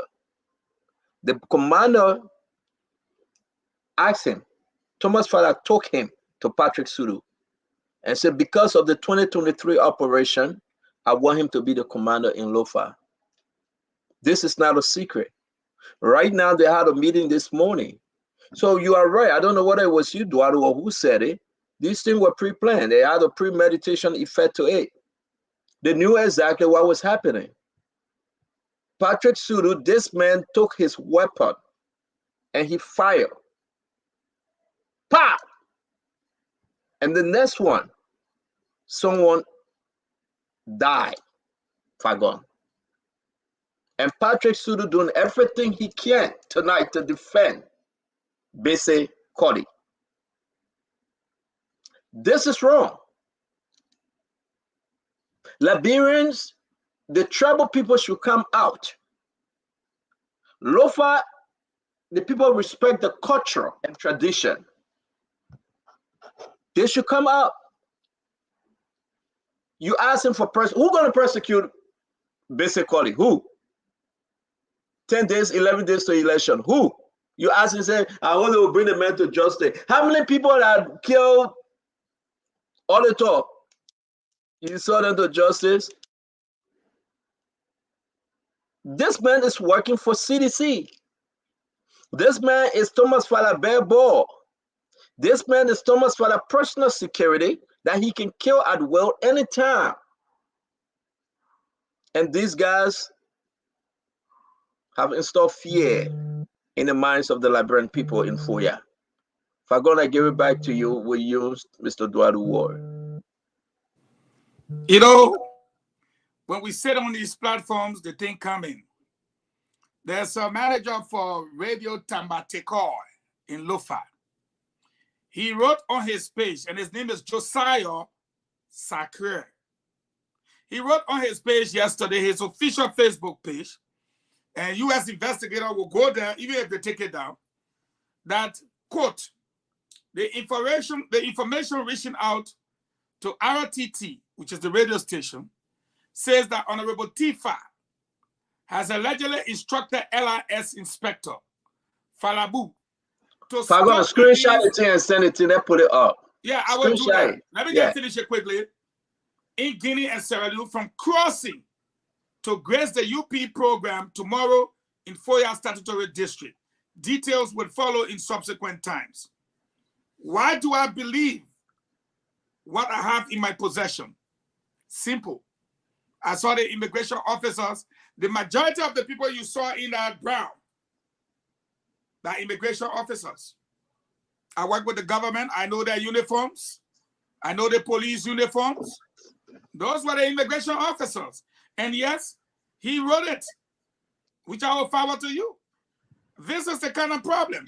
And there is a senior police officer who is my friend, who is telling me that Besa was escort 1 driver first. Later, he was assigned with Thomas Fala.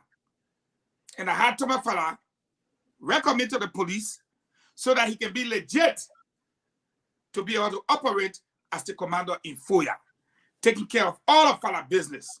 So let the police come and say, no, Besa was not the driver of Escort 1.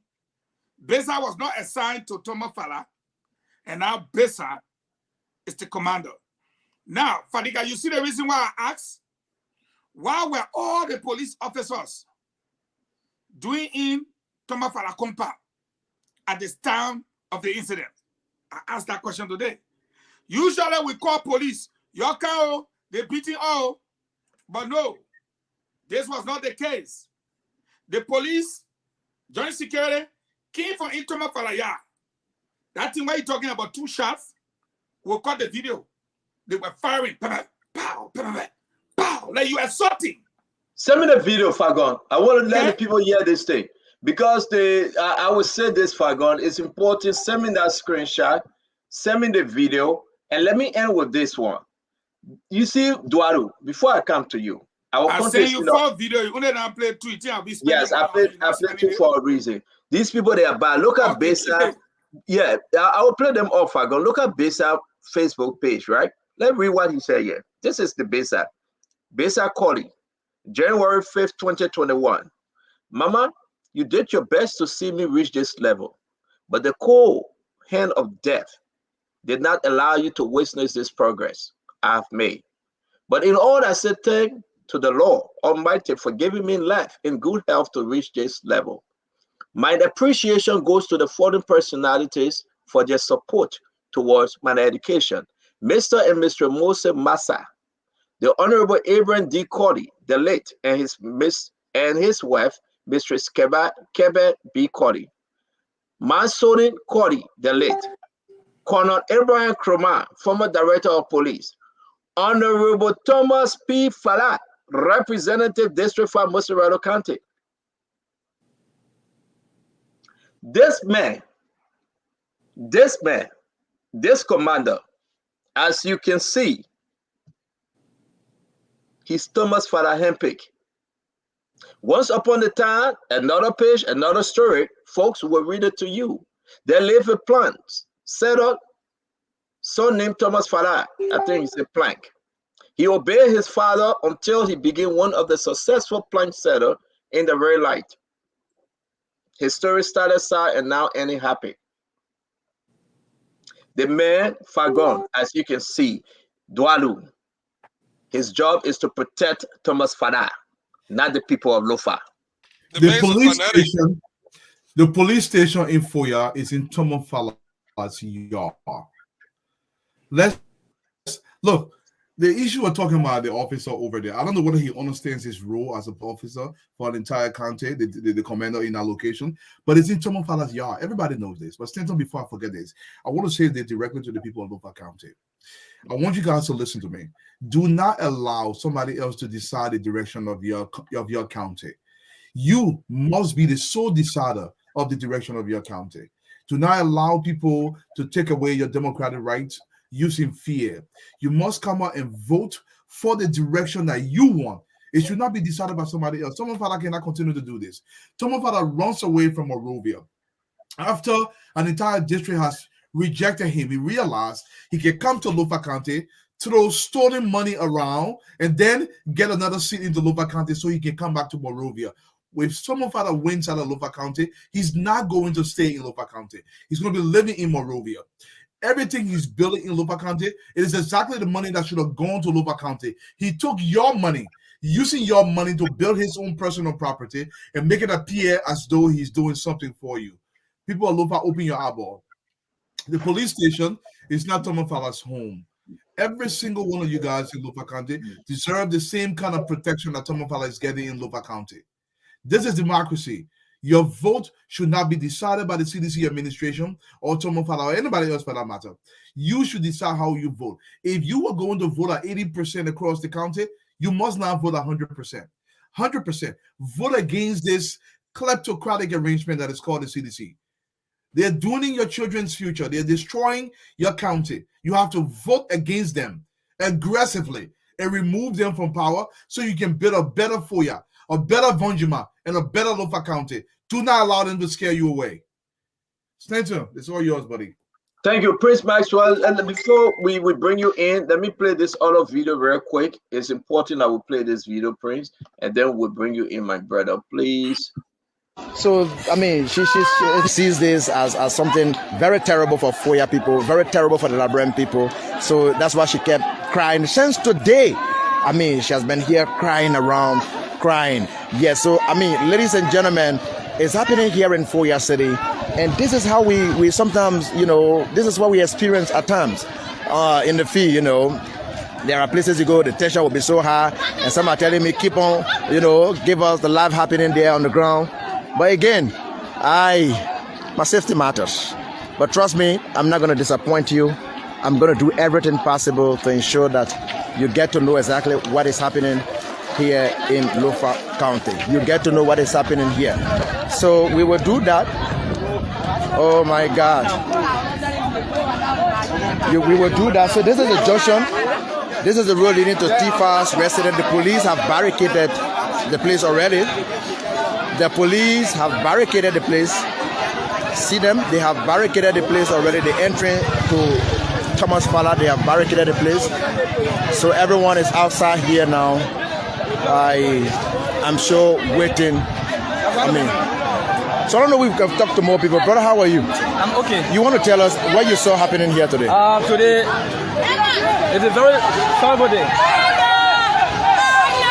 Oh my God.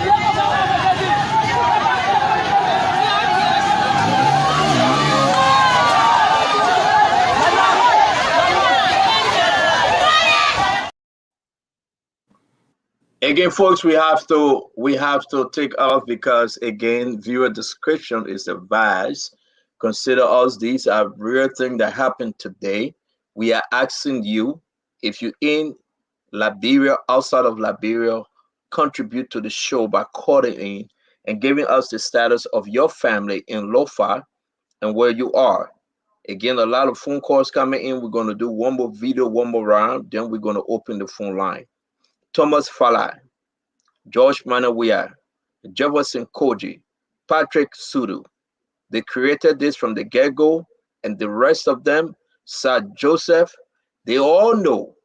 Mobab Malu, they all know very well Samora Wodokodi. They built an army in Lofa County.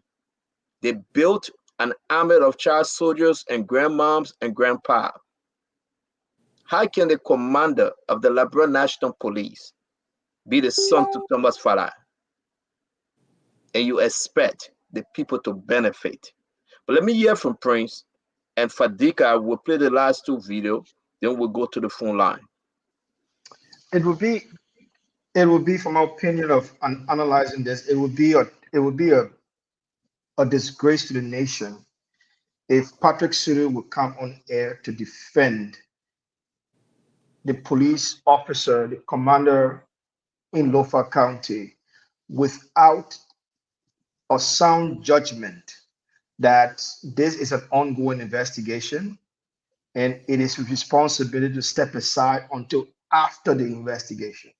It would be a national embarrassment if he does that.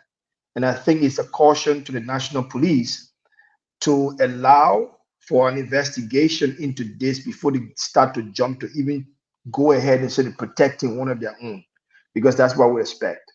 The second thing here is the fact that in the video, we saw something very striking. Instead of the police protecting the people, the police were protecting Thomas Falahun. We all saw that live. Instead of those police officers that are barricading the road going to Thomas Falahun, instead of them doing their job to calm the situation down and calm the people and disperse the group from that area, they were standing in line protecting Thomas Fala house. Again, I say this. Thomas Fala is now a mini Prince Johnson in Lofa County. Prince Johnson has always played the strongman game in Liberia, the strongman politics. And we see Thomas Fala copying that politics, mimicking that politics, replicating that politics in Lofa County. I'm sure he promised the president, President Weah, that he will have Lofa County under control. And I'm sure that he's trying to deploy every strategy in his power to be able to put Lofa County under his control. We should also be very, very aware here that the recent situation that just took place in Lofa County spit in the face of the Commander-in-Chief of the AFL of Liberia, Prince C. Johnson, who came on air and reassured Liberia. The Chief of Staff. The Chief of Staff of the Armed Forces of Liberia, Prince C. Johnson, who reassured Liberian people that there will be peace and security in the land. And what do we see? We see members of the same government should be reassuring that statement, finding ways to diminish that reassurance to Liberian people. The situation that took place in Lofa County didn't just take place in Lofa County alone. It reverberated across the entire Liberia. This is not like a protest where people go to a protest and they just have these little protests here and there. No, it's not a regular protest issue here. Live ammunition was fired in the Liberian people's presence. And we know how traumatic that has been for Liberian people for 14 years. 15 seconds. That alone opens a major investigation into that police officer that discharged his arm. So this is not just only about the campaign or electoral process issue. This is a sudden disrespect and disobedience to our rules, regulation, and constitution in Liberia at this point. So an ongoing investigation must be open immediately, and CDC needs to come out and condemn Thomas Fala for what has happened in Lofa County. Thank you very much. We'll go to Mambe. Mambe, your thoughts.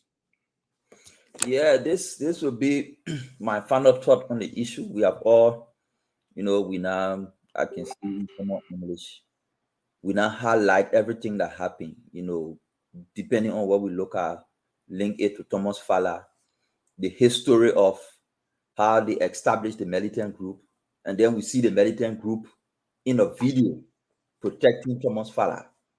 We have linked how the commander is on Facebook years back talking about how, he's Thomas Fala's son, and just 2022 praising Thomas Fala.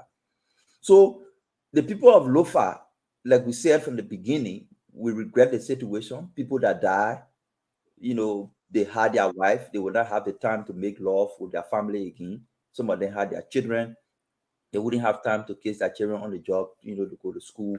Some of them were taking care of their parents. They wouldn't have that opportunity to do it. Nobody should die because of a politician, especially politicians who have press tag on them. They can shift anytime. They are not ideological. They're not pursuing any agenda for the people. And we can cite instances here. Recently, in 2022 election in District 15, we saw the CPP candidate. They almost killed her. They surrounded her. People burned the car.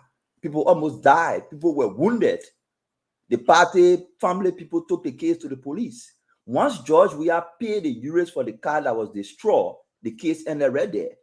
What happened to those young children, those young folks who were in the street, those who got wounded, those whose properties were damaged? What happened to them? Once the politician objectives, were not achieved, but at least the property, their car was paid for, the story ended right there. So nobody should be involved into violence and killing people for other people's sake. It doesn't worth it.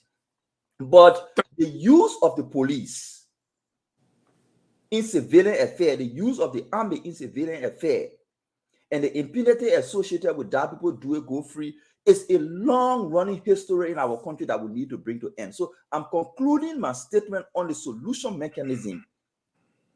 From 2005, we saw police riot, MCC demonstration at Gibson.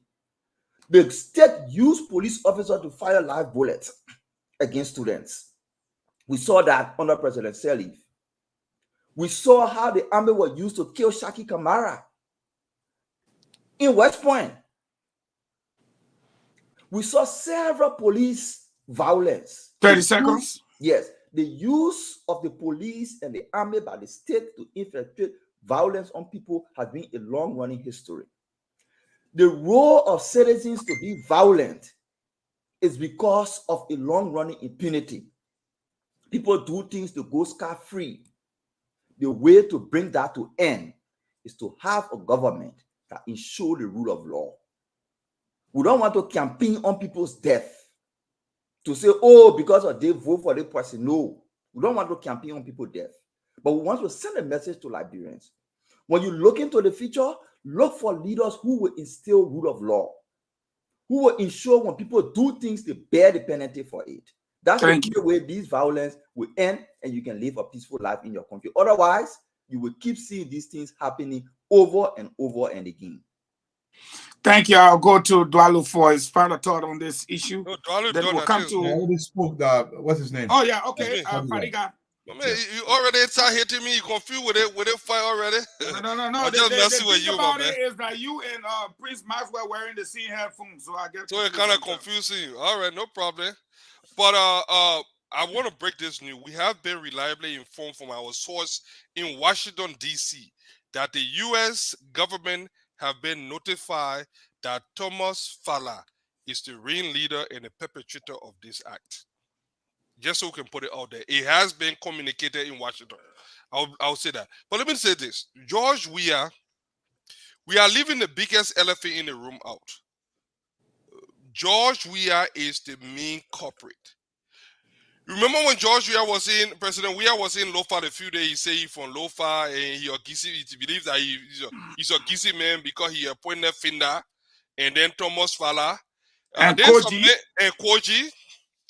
You remember the man that look at all Liberia and turn her into you are either Weah-Shin or sedition, but no Liberian Shin. So if you are a Liberian Shin, you are left out. This is how this man ran his government. Fadiga, 1 minute. Let me just give you the exact I know word. He said, if you now we are a sedition, no need to exist. Yes, he said it. Exactly. And we're talking all these things, we're leaving that man out. That man is the biggest instigator. George Weah have proven all along that this man doesn't care about the rule of law. This is how the same recklessness he carried through all his life, even as a private citizen for which he squandered all his wealth. But let me say this, and I want us to jump to the next part. I just want to send this message out to my Lofian. I saw some people inboxing me, oh, if you have your family there, you will not be talking. How long will you keep running? You got only less than 2 weeks to defend this democracy. You cannot run away from it. The decision we make on October 10 will be our reality for the next 6 years. The thing that we call democracy is not a spectator sport. It's not a passive sport. In America, some of us here today, there are people that share blood and tears and die for us to be there. I'm not saying blood should share in Liberia. We're not praying for blood to share. But even we're not there, some of us will be on the ground to help defend this democracy. Too many people died. We fought for over 20 years. Lost 350,000 people. Only to come back and start doing the same thing and even do it worse. Then why did we fight? Why did we do all these things? So I'm telling you today, to my Lofa, the election will be won in Lofa. Your son, your uncle, your daddy. What there was a Loman in the guy for Keke. Your Keke. Back. Your Bekbe is going to be the next president of Liberia. Don't let anybody take that away from you. Not Jefferson Koji, not Thomas Fala, not Fina Bono. The next president of Liberia is Ambassador Joseph Newman Boyka. So this message is for all Lofa, and I will say, and I want you to hear me and hear me well. You need to actively engage. Put aside our differences. Put aside our cynicism. We need to get together. Let's work together and make this thing a one-round victory. Don't go Sierra Leone. Sierra Leone, now the answer, you'll be running for the rest of your life. Stay there. Thank you. I just want to say that I got information about 20, 30 minutes ago that I had to verify. It is verified and confirmed that Brownie J. Samuka, former defense minister, former commander of the Black Bear Forces, is on his way to Lofa. I can confirm that. Where he is from and his hometown. He is on his way to Lofa, and he's a member of the JMB team. I don't know how, why, where, but I can confirm because I was told, yes, it is confirmed that the former defense minister, the former commander of the Black Bear Forces, former top security chief, is on his way to Lofa, Brownie J. Samuka. I'll turn you back over to Spoon Talk with a spoon. He wants me to continue because I think he's overfilled. He's just from eating. Folks, let me go to the next one unless he wants to come back. But must we go to the Supreme Court with a writ of mandamus to force the Election Commission, that which they have ordered now, that which they have ordered, the Supreme Court ordered the commissioner and all the other commissioners to come to town, that is to the Supreme Court, and produce the FRR. My questions to all of you. I will start with Dwalu. Did we have to reach this point? Was it necessary? Or is it a sign of laziness or a sign of fraud that they wanted to cheat? I'll start with you, Dwalu. I will say that to you, Fagon, and I will continue where Fadi got started. Democracy is not a spectator sport. In this country, the Americans can say whatever they want to say to you. They don't want you not to be participating in your democracy. This is not what their intentions are. Every single society on God's green earth, before change came to that society, every developed society, the people must pay a price. And part of paying that price is standing up for what you want and forcing the issue. I'm talking democratically. You must force the issue democratically because nothing is going to change if you don't force the issue. I will say this with the FRR. Why does it take the court telling a statutory body how to do its job? Why must it come to that level? Well, we got less than 13 days to elections, and we have to force the NEC to release something that it should be doing automatically. They're not doing their job. Do you know what this costs the entire country, what this is going to cost to the entire country? You sit in your silos. This is not for Lufa County. This is spanning the 350 miles of coastline of our territory. Every single person must get involved and insist on transparency during these elections. It isn't a UP party's problem, nor is Dr. Moniba's problem. It's everybody's problem. We have to insist upon it, but the courts cannot be delaying. It doesn't have to take the courts to go there. If something is not happening right, the legislature have to say something because there are time markers to these things. There is a huge possibility that we spoke about last week or yesterday. There's a possibility these elections could be postponed because how the NEC has handled this. I'm not even sure whether they can put this thing together because of the overages that are coming up. Because how are they going to formulate this? We have 15 counties. All these magistrates have to come to Monrovia before they sort it into looking. Nothing is organized. So it's going to take a lot of time. This should be automatic. Now we are being forced by the courts. Fagon, you're muted. I'll go to Mambi. On the FRR, I know the Liberals People Party has a case at the Supreme Court as well, along with the Unity Party. That I can see. We are not so much loud about it because we thought to look at it more as a legal issue than to, add a political flavor to it, which in itself has its own incentive and reason to do so. But this is what we got from the court. The NEC is arguing that there is no law that states when FRR should be given. But our lawyer found a portion of the law and presented it to the justice in chamber that says every dispute coming outside of the FRR shall be addressed no less than 30 days before election. So even though there is no specific law that shows you time to give it, they are saying whatever time you give it, you should expect complaints. And those complaints should be addressed 30 days before election. Right. So it is implied that the FRR should be provided far in advance of 30 days. So that when people get complaint, that complaint should be addressed 30 days before election. Now you just provided the FRR with less than 30 days to election. If people have complaints and present those complaints, which of course there are complaints, there are legitimate complaints of the FRR.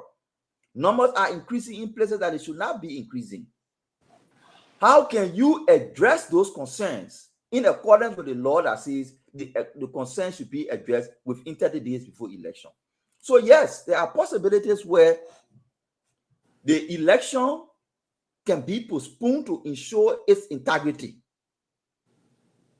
There are conditions. But everything we're doing, the good news I'm getting from there and want to send to Liberians is one.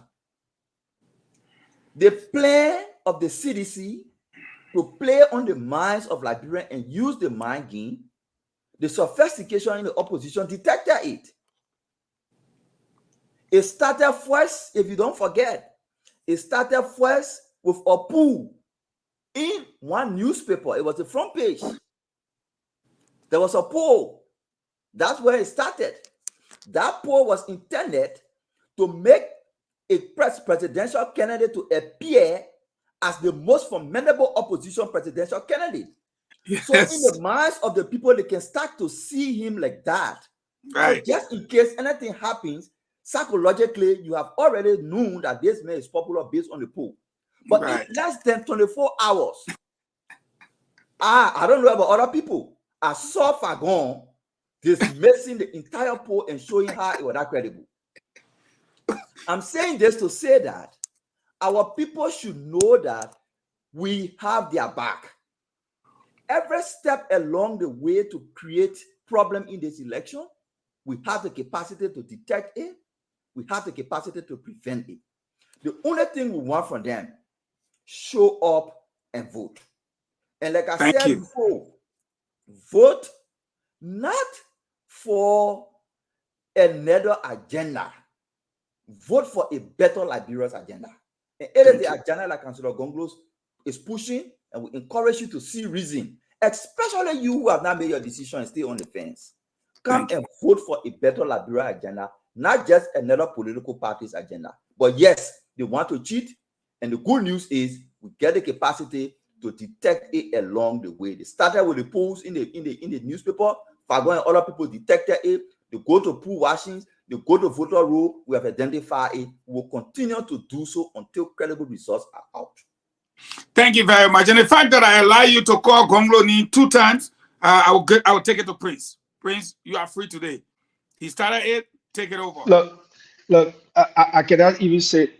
I mean, I will say this every day without shame, without favor, without embarrassment. We need a new Liberia. Dr. Moniba is indeed the new Liberia. I've said it over and over, and I've said it without favor, and I believe it in my heart, in my blood, and in my soul. Look at what is happening right now. Look,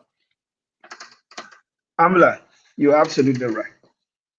You and I sat down here. The last time we went over this whole NEC thing, and we came up with the idea that the NEC is suspect in the way in which they have gone about their business. What you said did not remind me of something that I want Liberian people to realize. I think the NEC found a loophole in the law, and they decided to use that loophole in the law, the time loophole. What did not realize that there is already a time limit for redress, and that time limit for redress established the time limit for the presentation of the FRR to the Liberian people. Because you cannot have redress post 30 days. You have to have redress pre-30 days. And that is the problem that now they are faced with. Unfortunately, we're now about to have a reoccurring situation in Liberia where the Supreme Court would now have to be a part of the electoral decision-making process going forward, and the decisiveness of it is already starting. The Supreme Court should not even be involved in any electoral dispute at this point. At this point of the election, it is not even technical. It's not even difficult. We're already dragging the Supreme Court in it. The NEC has already pushed to drag the Supreme Court in it. That shows alarm. It's ringing all the alarm bells in Liberia right now. The fact that the Supreme Court has to be on this at this point, and Dr. Monima spoke about it in his article in the front page Africa, when he went directly and blasted at the NEC for violating Liberian election laws. As you said, the opposition is sophisticated. Dr. Moniba is sophisticated. He reads every day everything that's happening in Liberia. He understands the bread and butter issue Liberian people are faced with. He understands the issue that the Liberian people need to see happening right now so as to give them the security of the elections. Unfortunately, the CDC-led government has never been able to provide that. And what will we see right now? They have injected confusion and disruption at the NEC, and now they're trying to inject fear into the Liberian people. These two cocktails of things, they don't mix in an electionary period. It's unfortunate where we are now. This is the reason why the Moneybar always talk about this. You have two parties that have been running since 2005. For 18 years, what have they provided for Liberian people? All of those people on the fence, in the silent majority and everywhere else, have been clear about their safety, their protection, and their future. And it's absolutely clear that if one Liberian dies under George Weah, like 2 Liberians right now have died in this electionary period in Lofa County, what do we have George Weah for? What do we have him for president for?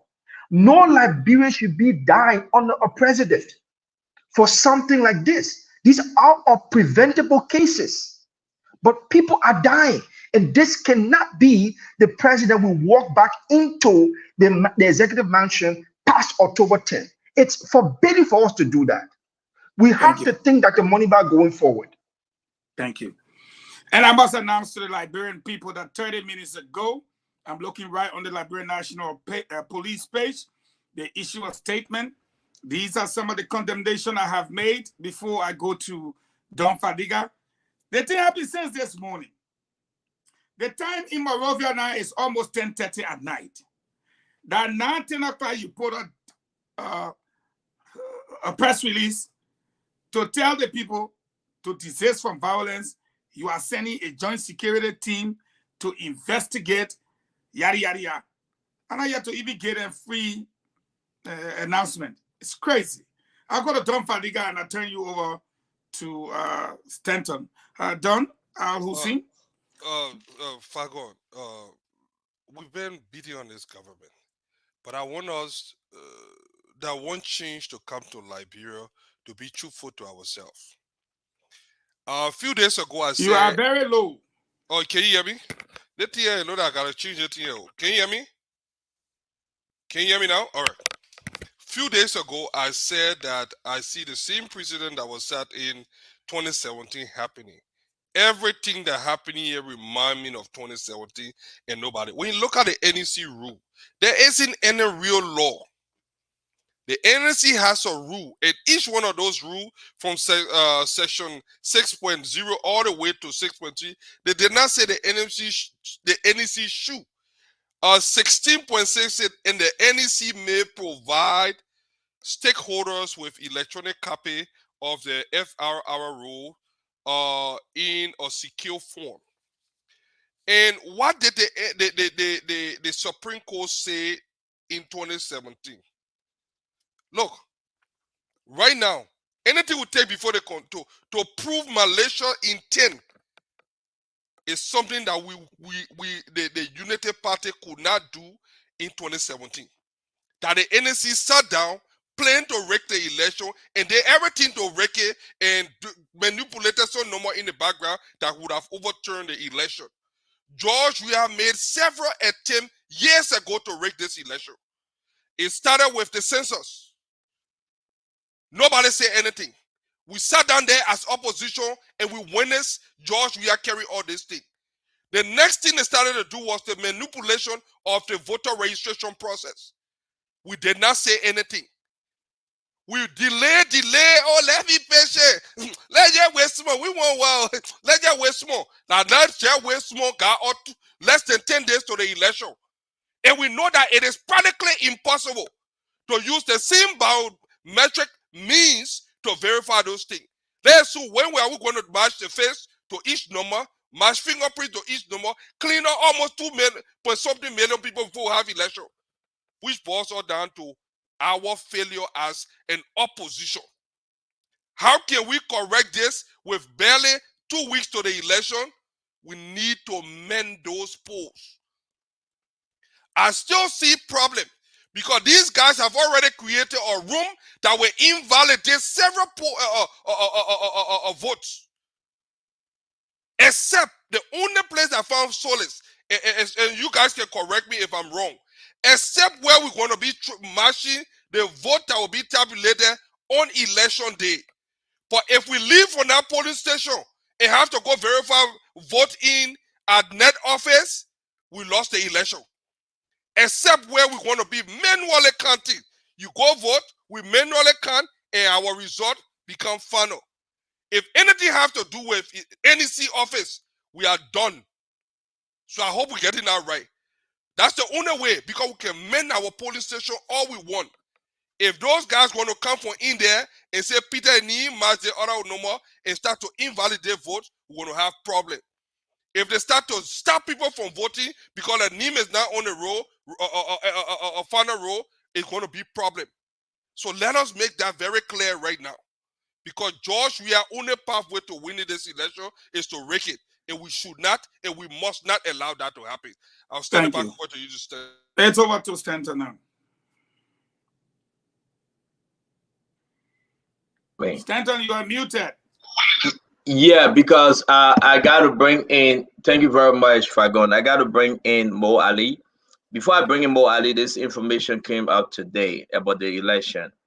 Today, Morovia, 9/29/23, the National Election Commission informed the public that the following arrival of the ballot boxes, blah, blah, blah. We saw that.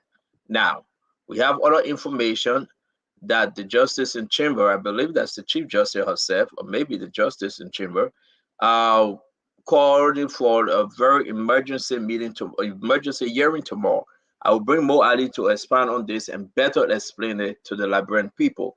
So there will be something happening at the Supreme Court tomorrow, which of course is Saturday at 9:30 a.m. Mo, you live? Talk to us, please. Yes, Stanton. So on the issue of the hearing tomorrow, initially, yesterday first, the Justice in Chamber Justice, Wolo Koli, instructed the Elections Commission to deliver the FRR today. Because when they went for the hearing or the conference, the lawyer, Councillor Wakins Wright from NEC, told the Justice in Chamber that the NEC had published the FRR. When they asked him where, he said on their website. So right there, the Justice in Chamber said, well, that's easy then, let's check the website. They checked the NEC website, it was not there. He said, oh, the technical people at NEC lied to him. That's one. So they instructed them today to bring the full FRR. When they went today, they said they could provide for 14 counties by 7 p.m. When our lawyers gathered, they could not provide it. So the Supreme Court issue, how they call it, assignment that the parties should go tomorrow. In the morning, they will have a special hearing for them to provide, produce their arguments. So tomorrow morning, we'll go to the Supreme Court. Our lawyers will provide arguments, and the NEC lawyers will provide arguments. So this whole FRR thing is a back and forth thing now. But clearly, the NEC is in error. The Associate Justice, the Justice in Chamber, will locally even frown on them yesterday. And on the issue of what Fadiga was talking about, Fadiga, let's make clear, they are not carrying votes to NEC headquarters for counting. Are counted at the polling center. The polling center opens 8 o'clock in the morning and closes at 6 p.m. Once the center is closed, the counting starts. So there are 3 steps there. First, they reconcile. So every ballot, every polling center, they will carry 550 ballot papers. So they will count the number of papers that are being used that are in the bags, and then they reconcile it to the number. So if 50 was used or 100 were used, that means there should be a balance of 450. That's the reconciliation. Then they do the sorting out. So Mo Ali, you're not vote, then they sort, then they put them one side. They sort Fadiga, on put them one side. Stenton, on put them one side. The third stage in there is the counting. Once they finish doing the sorting, they do the counting. They count to Mo Ali 1, 2 until they count your own. Fadiga, they count your own. When they are done counting, the tally sheet is there. That tally sheet, I think, are 4 different cabins.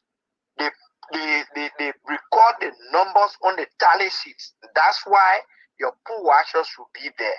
When they record the numbers on the tally sheets, the first 3 parties, the parties that got the 3 highest steps, first, second, and third, each of them have a copy of the tally sheets.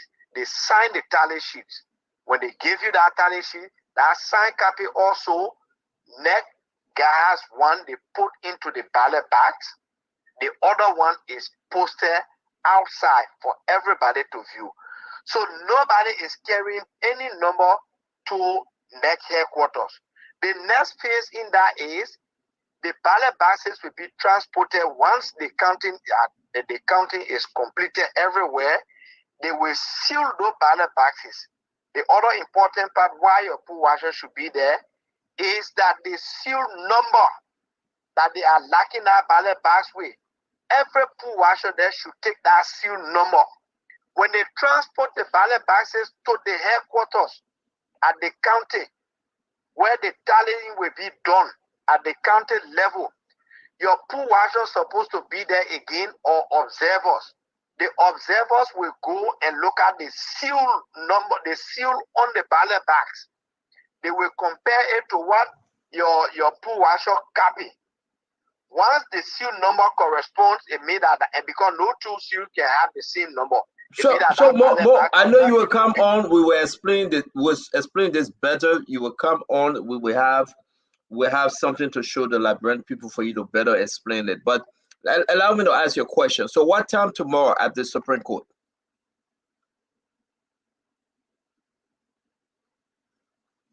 Mo Ali? Mo? Yeah, I'm here. Yeah, what time tomorrow at the Supreme Court? I'm here. What time tomorrow? The hearing is 11 a.m. tomorrow. Okay. Now, my next question, let's just go back a little bit more. You're talking about this FRR. So are you guys not concerned anymore because election, if you say tomorrow will be the 30th, it will be exact 10 days away. What do you think the decision of the justice in Chima going to be? I mean, if the people say we get it ready, yeah, what would she do? We are not appearing before the justice in Chima. Tomorrow, the argument is going to be made before the full bench of the Supreme Court. But yeah, so okay, now the judge saying Chima the full bench. My question remains the same, Mo. Tomorrow is Saturday, the 30th. The month ends tomorrow. You got but 10 more days. If the National Election Commission say they're not ready yet, what's your expectation? Because Fagon will give me hard time all day today with this question. So you the spokesperson, now let me ask you. That is the reason why we are going to court. We need to have the list, the FRR, for several reasons, Stanton. If you do not have the FRR, there is no way your poll watchers at the polling center will be able to identify and match the faces and names of those that are coming to vote. That's why we should. So I agree, Mo. Everybody here agree, but you're not answering my question. From day one, all the political parties, or most of the political parties, want the FRR. If the National Election Commission, number one, you said, the lawyer said, well, the people lied to me. Even the lawyer, they lied to their own lawyer. Let's just establish that. They lied to their own lawyer. Your brother just saying, Chima said, we got it on the internet, let's go find it. The woman couldn't find it. Yeah. So now here we are again, the full bench calling them. If they say we don't, listen, Mo, if they don't have it, they don't have it. If it's not ready, it's not ready. Then what is the Unity Party? Here is my answer to that question. If you don't have the FRR, how are you conducting the election? So what are you telling your people tonight? That's the message I want to hear. If they don't have it and you leave from over there, you leave from over there. If you leave and the FRR is not ready, then what? What's the position of the Unity Party? If you leave from the Supreme Court. That is the reason why we are going to the Supreme Court. Let the Supreme Court rule that we are not supposed to be in possession of the FRR when the election law says that we're supposed to have it. The Supreme Court will not do that. At the most, the Supreme Court is. Can somebody help me here? I don't think Mo Ali getting this question right. Mo Ali, they lied to the lawyer. Mo, they lied. There cannot be an election without the FRR. Now you're saying something. There cannot be, and now I keep telling you, there cannot be any election without the FRR. NEC must produce the FRR. How do you have election without the voter roll? Will you tomorrow Saturday, Monday, Sunday they will not give you anything. If it is not ready tomorrow, we'll go into Sunday, we go to church, we pray to our God. Monday we come back, the person ain't ready, Tuesday ready, will you take it? Then we go back to what the commissioner said this thing should be given 4 days to election.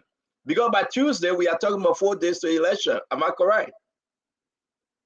So one reason why we went to the court, because the commission is interpreting that they have the authority to give the voter roster to the political parties at any time they wish to. As a matter of fact, I was in a debate today with Kanyo Bala, who is the spokesman for the CDC on the West Africa Democracy Radio in Senegal. And he was saying that the commissioners can even decide to give you the FRR 24 hours before election, which is wrong. Now, this is the reason why we are at the Supreme Court, because we want the Supreme Court to interpret this law for us. Okay. The law says the voter registration, the final the FRR cannot be altered 30 days within 30 days. You, Stanton, if they say it can be altered, how will you know if it is altered or not? But we have established this. So Fagon, please help me now. Fagon, come in here. Maybe you will help me better, Fagon. This has been established. They lied to the lawyer, Dualu. We into 30 days. We into 11 days. They failed already. So now we are moving. If they do not give it to you tomorrow, is Unity Party saying that we will boycott the election? If they give it to you 4 days to election, 5 days to election, or let me finish, more. Let me finish. Or you just want to establish something that you make a case, you make a point, and say, you know why?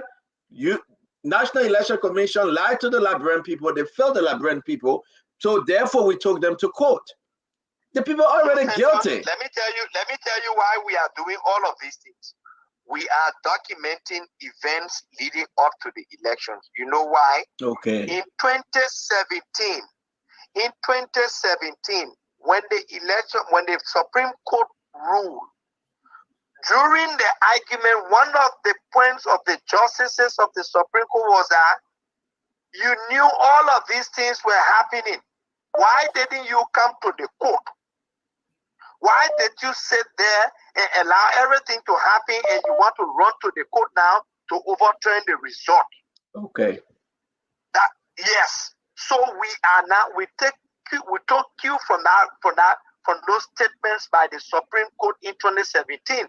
This is the reason why every step along the way we are going to the court so that it can be documented that same Supreme Court will not tell us tomorrow you never came to us to lay complaint. Thank you. I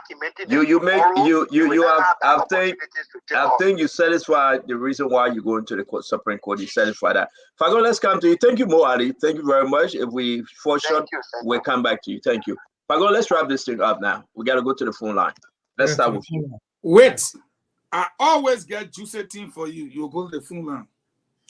How this guy became police officer, Commander Ifoya?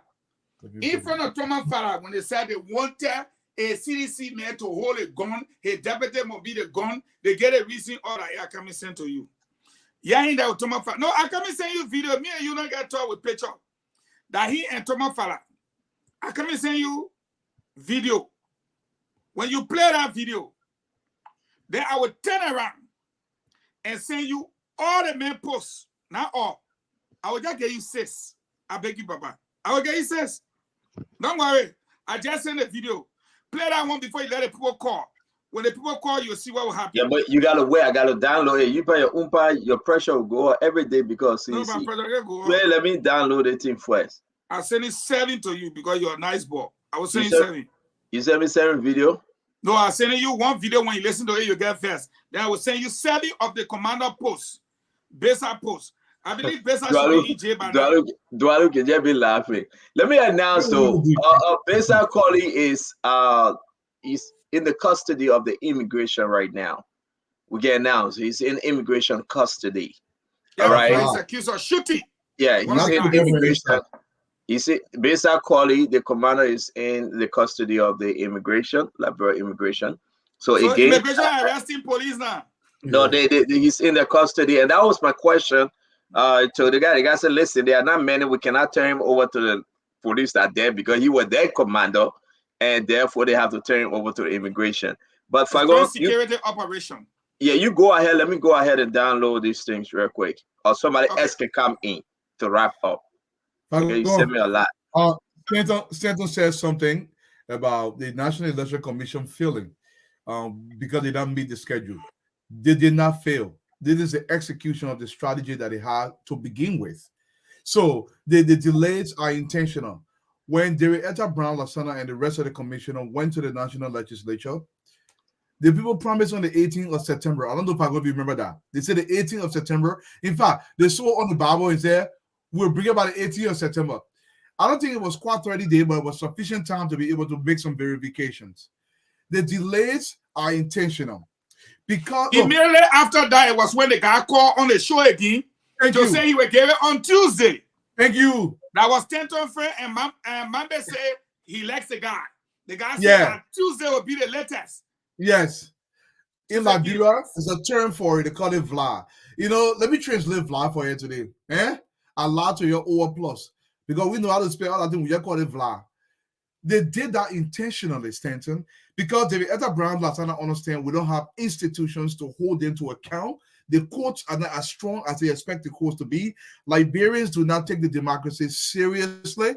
They say we'll do whatever we want to do. When time comes, we just jam nails. They don't have the election. Because the increases of those numbers in certain locations, any small child in 6th grade can say, already they're not looking good. Fagone was far. We put on the paper. It's not daybreak. I said that 8 people there. Where did 3 people come from? That's the question they want for all to ask.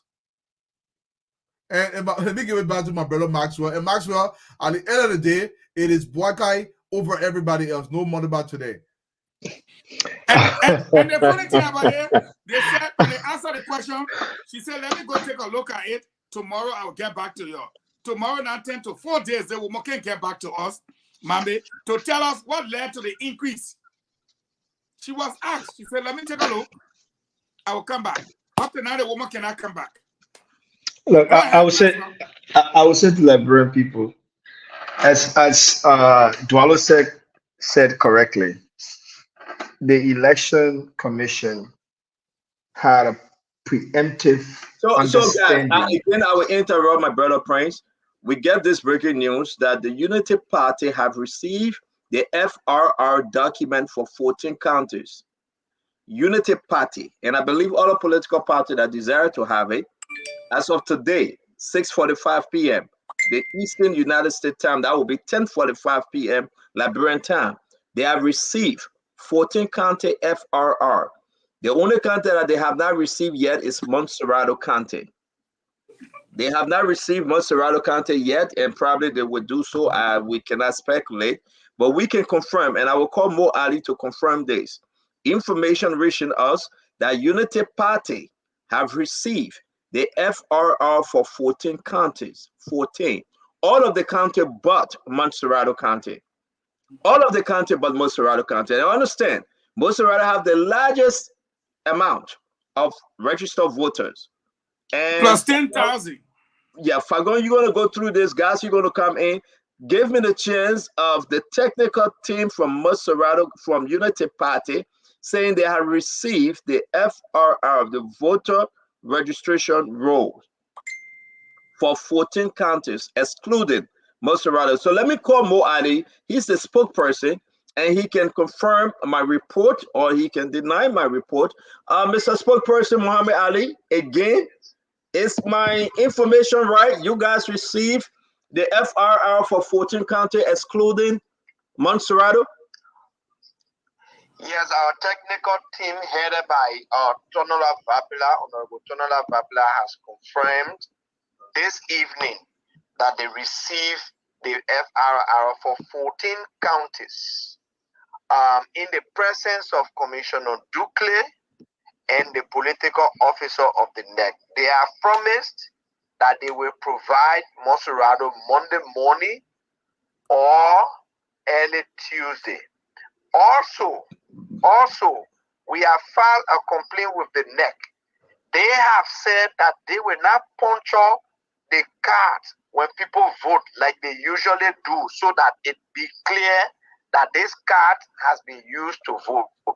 We've sent an official communication to them tonight through our lawyers that they should reverse that decision, because there will be no way you can know if a particular card has been used to vote, especially in an instance where they are not using the biometric features of the card. So we've also submitted that communication as a formal complaint to them to reverse that decision. So Mo Ali, you're going to hang with us for a minute. This is a breaking news, something you guys champion the Unity Party. And to my question, I just asked Mo Ali Dwalu, you understood my question. They lied to the lawyer. Now they are coming before their appearance before the full bench of the Supreme Court. They said, listen, we gave them 14. We promised to give the last one on Monday. Now this thing, the thing that they are free, they are outside of this thing, but yet and still, there will be an appearance, there will be a hearing tomorrow. Am I right, Mo Ali? You guys are still going to the Supreme Court, correct? The hearing now is for Monday. And the reason we are pursuing this tension is for the Supreme Court to rule once and for all on when the NEC is under obligation to issue or to publicize the final registration roster, so that in future elections, political parties or independent candidates will not be running behind them endlessly to release the final roster. So yes, we will still go to the Supreme Court for the Supreme Court to make that determination for us. So we just Mo Ali, hang on. Maybe the guys have some questions for you. I got a quick question for Mo Ali. Let's bring in Prince, because Prince was speaking when I interrupted him with the breaking news. So folks, there you have it. The Unity Party fight to the Supreme Court succeeded. They came up with something, a good result. The Liberia National Election Commission have given Unity Party 14 counties FRR, the FRR, but they promised to give Montserrado Monday or Tuesday, the latest.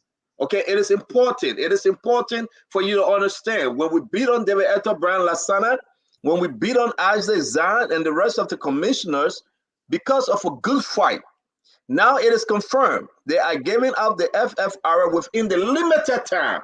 Within the limited time. So let's hear from the other guys to make the case. Prince, Maxwell, you go ahead. 11 days to the election, you're giving out FRR. When will the political parties go back, print out all of those documents that they need to print out, look at those documents, distribute those documents to all of their precincts and all of those candidates that are on the field, so they can have all that? This, look, listen, I don't know who's been behind this, but this person played a very smart time calculation as it pertains to delaying the possibility to— all very dumb. Exactly, all very dumb. You can add that part to that, because guess what? The government allowed themselves to be pushed to the Supreme Court through the NEC just to be able to get this out. We see the pressure has been mounted. This is now out.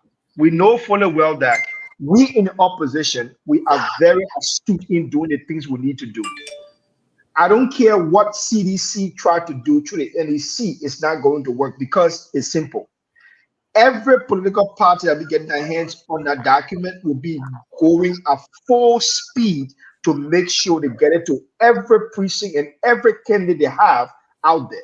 I don't care how they delay this, to be honest with you, because I don't think it's a time to tell people, listen, you know what, the delay is. So let me interrupt you, because guys, we got 9 more minutes. By 7 o'clock, you guys will leave me here. I don't want to be left here alone, so I will have to interrupt all of you real quick. Is there a victory now for Unity Party and the opposition? No. It's what we call a It's pluribus. not a victory. It's not a victory. No. Let me say something Fadiga, briefly. So hold on 1 minute, man. Hold on 1 minute. I'm going to come to you. Fadiga, you go ahead. 30 seconds. This is no victory for us. And one of the things that happened in this thing is Montserrado County. Let us not forget. We've been saying it here. The only county that George Weah could pull something off to even stay second place in this election is Montserrado County. Let us pay keen attention to Montserrado. So we understand that, Fadiga. My question remains the same. And then let me hit you real quick. 10 more seconds. Do you think now they have given out the FRR, the game plan of the imposition, the CDC, George Mana, we are talking about Farah, and the rest of them are creating problems today? Do you think they will still act upon the chances of cheating and rigging the election? Why can't we do a document with 10 days? I mean, we agree. We're thinking we'll do whatever we can. But this thing should have been done like 30 That's true. That's true. We're talking about now. Let's move on now. I can't be happy over something that is half done. Okay. So that some done, so not done. That rest not good. They can run people's stomach. So do I do come in before we go to my mate? Okay, the only thing I'm going to say, I got a question for President Mo Ali. When they first did the voter registration, do they have the copy of everybody that registered before, and are they going to compare that with the final document? That's something I want to know. You're talking about Unity Party. Well, all the political parties. So let's say location number 1, 50 people register. They posted them on the walls. I was in Liberia. So everything on the wall, every political party should already have that. Do they have that to compare that with a final document to show consistency? That's what I want to ask Mo Ali. Mo, did you hear a Eduardo question? So yes, I heard him very clearly. The point is, NEC does not give you that initial registration roster. They only give you the final. And this final is given after they have done deduplication. And Fagon has consistently discussed the deduplication. You cannot do deduplication, then the numbers increase. Deduplication, by the name itself, it means that it's supposed to decrease. Because that means that there were double registration, multiple registration. So those are some of the concerns that we've been raising. Thank you, Mame. Yes, to answer your question specifically, that's not a victory yet. You know, in the law, there is something they call good faith effort. The lawyers know that better than I do. The Elections Commission is trying to ride on the good faith effort.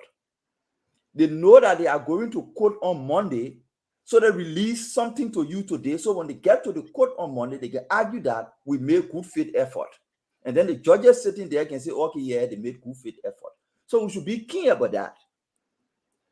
Between now and the election, they intend, and this is credible information, they intend to introduce strange regulations, unprecedented strange regulations, that the opposition will be countering and not paying attention to looking at the voter roll.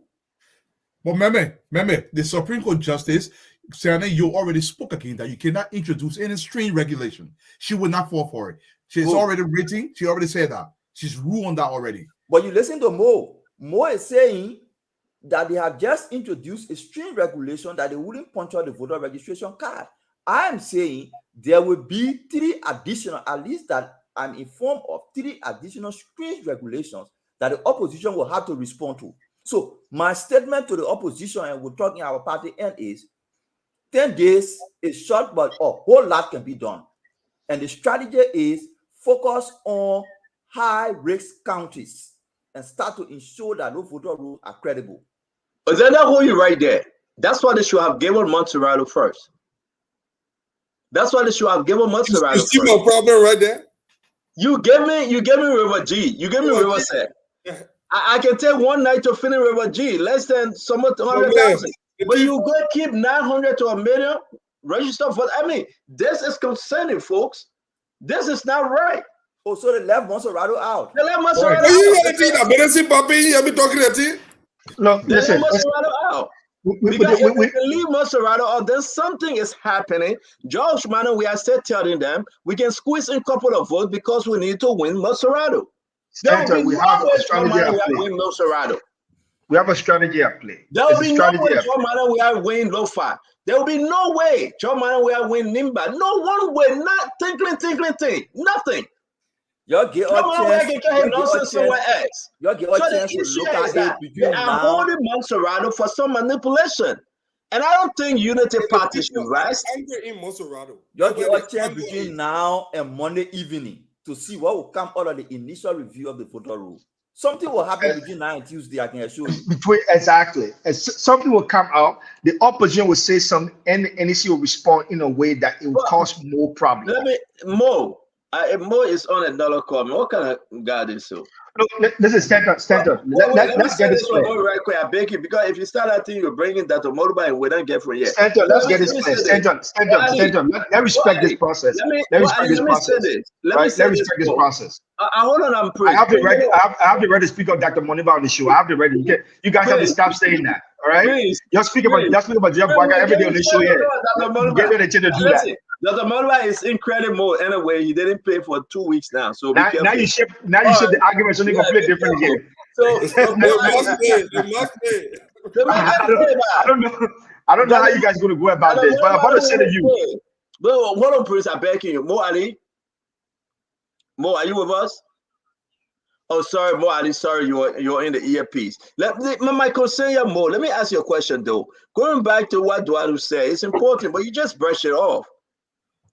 Can we have the first document prior to this FRR, the final voter roll? This argument, but we do not have, we are not grounded in law on that argument, because the law says it is the FRR that can be publicized. It is the FRR that the NEC should give to political parties. And it should be protected, encoded, or whatever, so that political parties will not do changes in them. Okay. So no, NEC by law is not under obligation to give us the initial voter registration, except if we want to include that there for purposes of, ensuring that NEC does not alter the registration list. But there is a point raised by Abulai Mame, which is very, very valid. He talked about NEC introducing strange measures, and this is true. And I confirm that, because they have said that they will not puncture the voter card when you vote, which is a very, very strange measure. That's why we have written them tonight to reverse that decision. It does not work in our favor, because there's no way you will be able to identify a card that has been used or not. Wow. So Prince, go ahead. I don't know who this person is, but I think the person speaking on behalf of the network, that Dr. Clarence Moruba is running on SEPE. No, listen, I don't have the time to respond to Charlie's comments. Let me not waste my precious minute on this thing. The point I'm going to make is this: I do agree with what Ambula said. Good faith effort. This so-called good faith effort is simply meant to slow the Supreme Court position on the NEC. We know fully well that the NEC is doing everything it can to keep the opposition in confusion and a constant state of fight.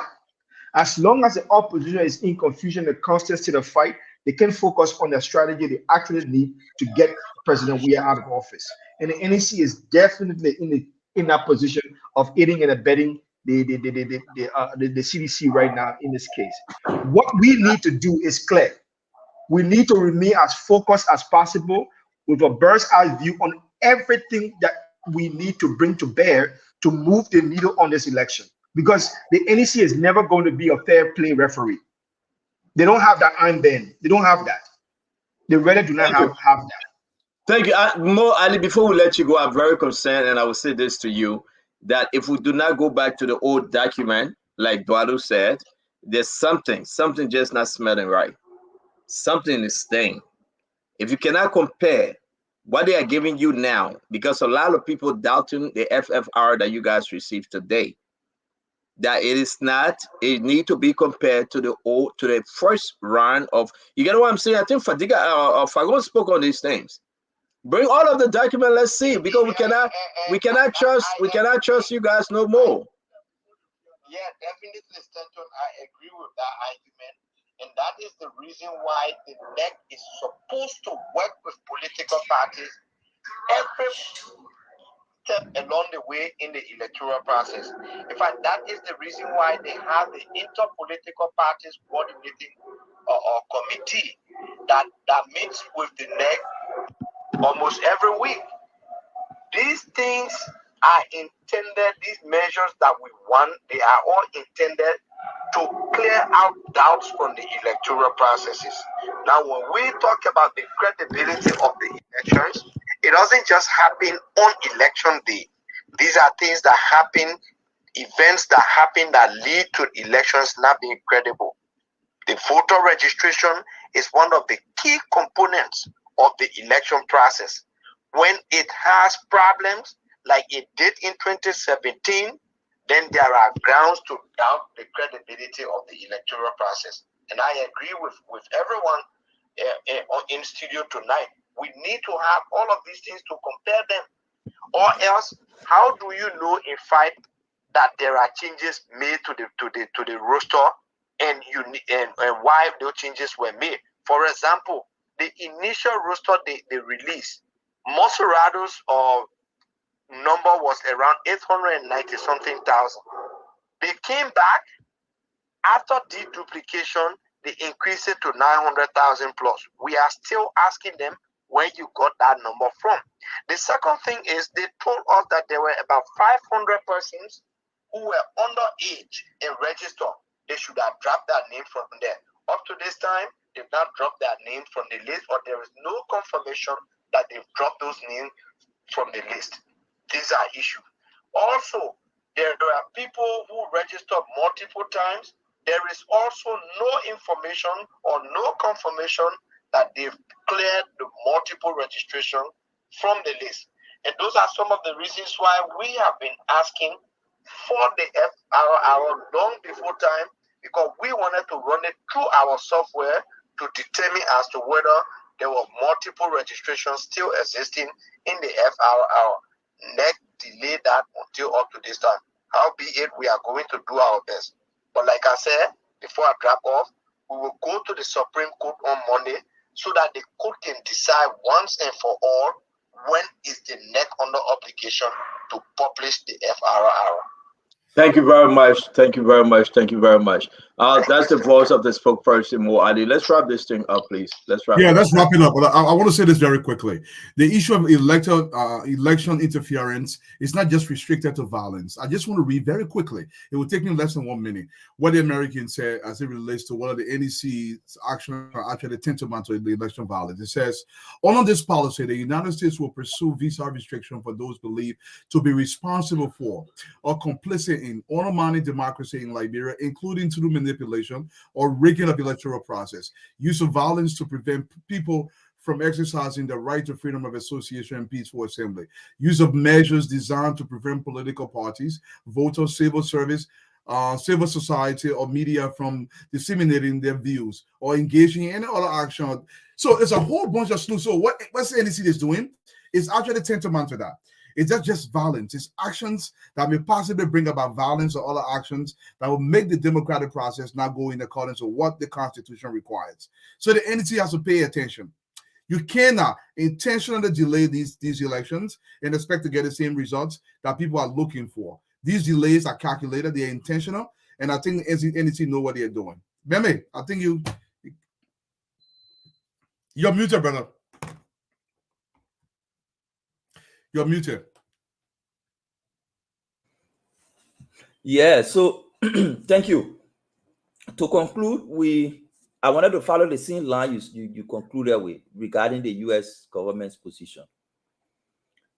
What we can say is the ordinary people participating in the process, the commissioners, the superintendents, the coordinating election superintendents, or whatever need to call them, people in the data center. Those are the people we want to speak to today. George Weah, as a president, is not afraid of U.S. sanction or visa restriction. He's not afraid. For him, to hell with them. They sanction his key officials, and he described a political sanction. And the US government said they are determined to prove that that sanction is not a political sanction. So he's not afraid, but do not allow him to use you. Because when you fall in trouble, we can go Qatar, he can go France, he can go any other place, but you do not have option. Those ordinary people in the data center, do not allow them to fool you, do not allow them to use you. Because the reality is, we have system in place from the opposition camp to detect these things. There are a lot of things we can say here publicly, but we have system in place to detect them. Do not allow them mislead you. If you're listening to me, you get your children working with the NEC, call them, hold their ear. This thing about sanction and visa restriction, that's why the US brought it down. They said to people who participating and facilitate, they not leave it with the leader then way up. They brought it way down because they know the leader, they're not afraid of visa restriction. It is you, the ordinary person working, who they can use are the people that restriction will affect. So we're calling on you to see reason to first protect yourself, but second, protect your country, because the system we have in place will detect it. We have started proving from day one that we have the capacity to catch these people every step along the way. They came up with fake pool, we detected it. They did have voter roll, we on their back. Pool washing during the time of voter registration, measures were put in place to ensure that people who register are actually Liberians and people who will vote. So a lot of good things are happening that we cannot explain all in the public because it will expose our strategy. We're only encouraging you to turn out and vote. And do not allow their mind game to play on you. They are using mind game. Do not allow it to play on you. There are few key words associated with their mind game. Ellen will not lie to say Baka win election. That one of their mind game. But hey, Baka is not the only man in the election. That one of their mind game. Joe Weah will win first round. Joe Weah was popular. He never stole money yet. He has not built more horses for himself than he built school for the country. He has not brought drugs in the country. He couldn't win first round. The time he was clean, no noise on him, he couldn't win first. The time he not damaged the country, the time he will win first round, that mind game. So don't allow them play on you. We're playing our part to protect the vote. Play your part to show up and vote.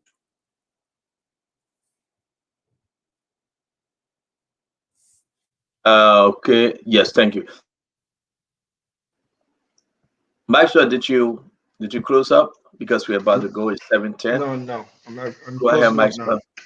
But listen, Dr. Moniba has spoken many times about gridlock politics in Liberia and how he intends to unlock the gridlock politics that we have in Liberia, what it pertains to our development or to our election. What we're seeing playing live in our faces in Liberia right now is the extent to where the gridlock politics is now headed.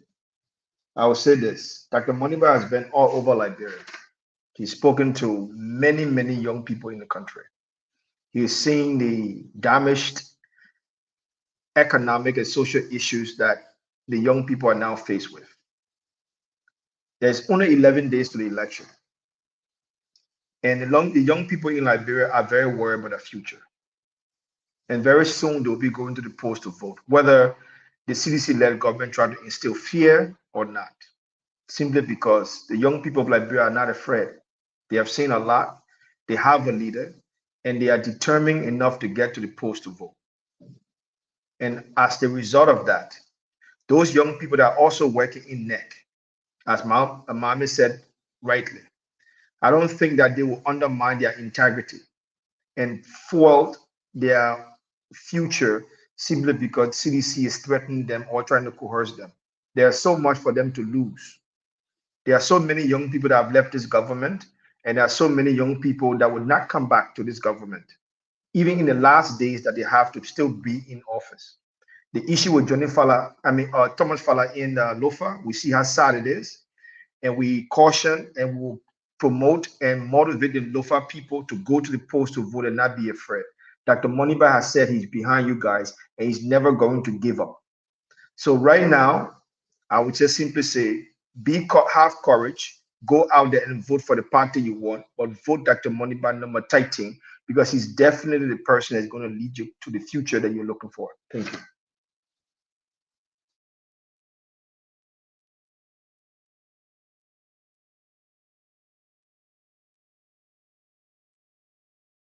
Stanton, you're muted. I think we're done. Yeah, I know. Are you done, Duadu? Yeah, I think I've done my closing. It was a great day. I think, yeah, definitely. I don't know what Fagon is. I was going to bring him in to close. But again, Fadiga had to run to school. Where I am right now, I would say this: Fagon is back. Fagon, can you take it over, please? He that told me say I come from eating, I ain't come from eating. Oh. He tell me say I come from eating. But I ain't come from eating. I go in Bill. I don't let him get you video. I gave you that kind of juicy video. You take it, put it in the bank. I made a video ready. You ran away. You want to eat. What do you want me to do? Here I want to use for my you? Or you want to use it? Fagon, close so we can go. Close so we can go. Call me. Call me. Send me the text. I will ask you your question. And don't speak about Joseph Braga here. Don't speak about Joseph Braga here. I'm not talking about Joseph Braga. Right now, Joseph Braga like the whole of Bon County that I don't need to talk about him. That video I sent Stanton is ridiculous. Thomas Fala sitting there. And the guy telling Thomas Fala the kind of commander they want. After I just told you how the guy hold on, you're talking about the video one with the horse, the blue horse, right? Yes. Okay. And how the guy became police commander. Go ahead. That's how he became police commander. Because it's a sedition. I sent almost 7 different posts from him. Talking about all those things. It's ridiculous. So he's a partisan police. And that's why I said today, but how the police managed to get in that fence? It was supposed to be they should have been called. But instead of calling the police were already in the fence protecting the militants. And now we know how he I gotta beg you, hold on 1 minute. Yakesi, can you text me? I want to send you something. I can't find your number. You got my phone number. Just send me the text. Yes, I'm doing that. Thank you, sir. Go ahead, Fagon. Let me make this thing happen. Let me bring your video up. Yeah, because that video will shed light. All the other pictures I gave you, I will show them tomorrow because at the end of the day, see the pictures, see her postings. Partisan police. And today, people point a finger at him that he was the one that shot and killed the first guy. But Thomas Fala is sitting there. And his partisans went to him and told him that, look, listen, the commander in our year, when we call them, we told they don't listen. We want a partisan commander. We want a sedition. And yes, they got a sedition. They got Thomas Fala bodyguard to be the commander.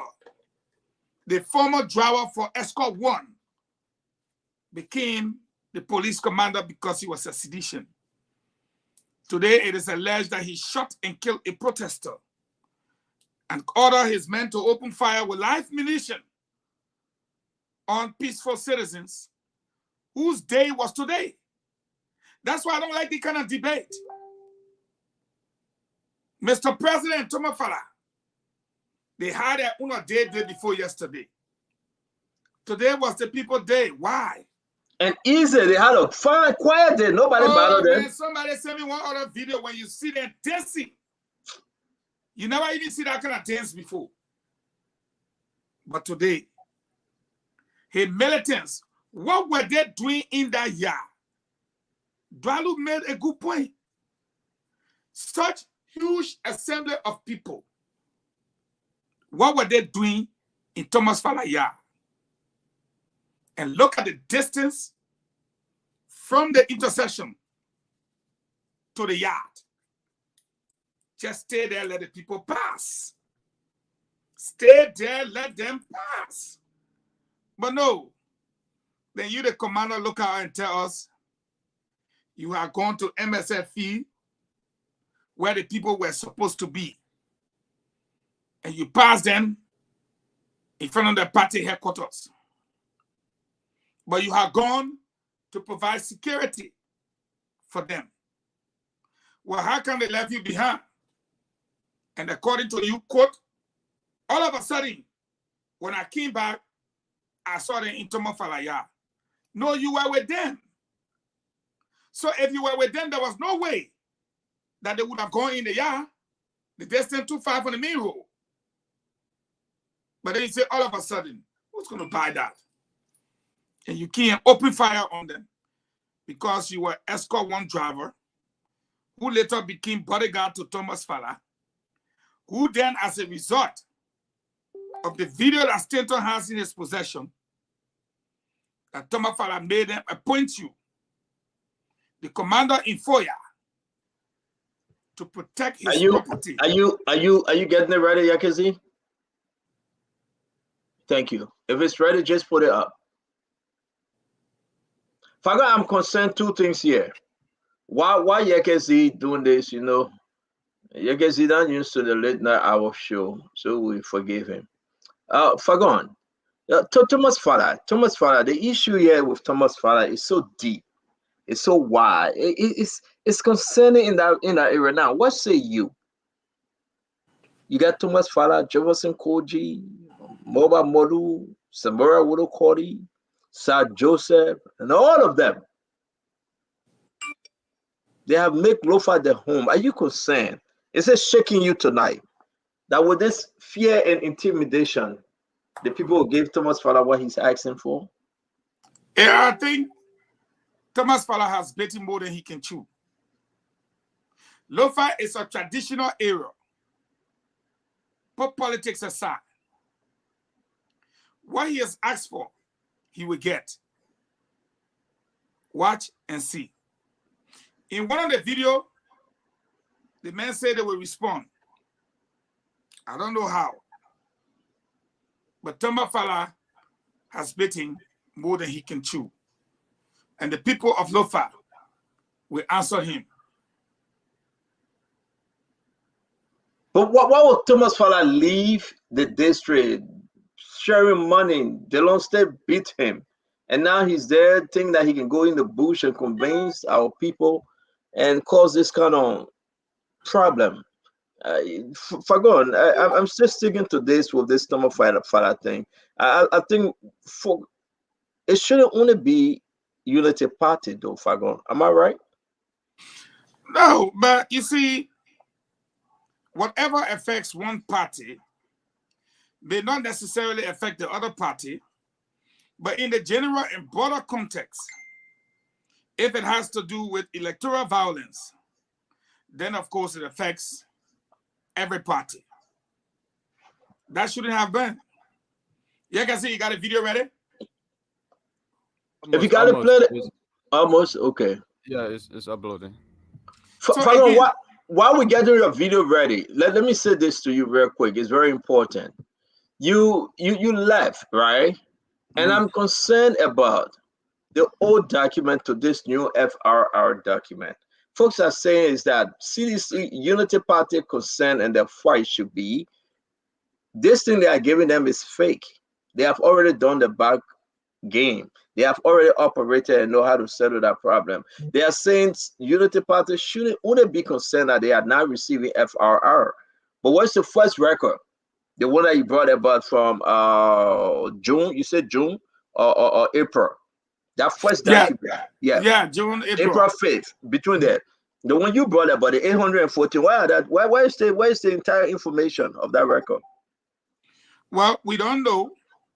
What we do know is it's a mathematical construct where we say x plus 4 is equals to y at 8. So you take the plus 4 over the sign of equality, it will become minus. So then it will be x is equals to 8 minus 4.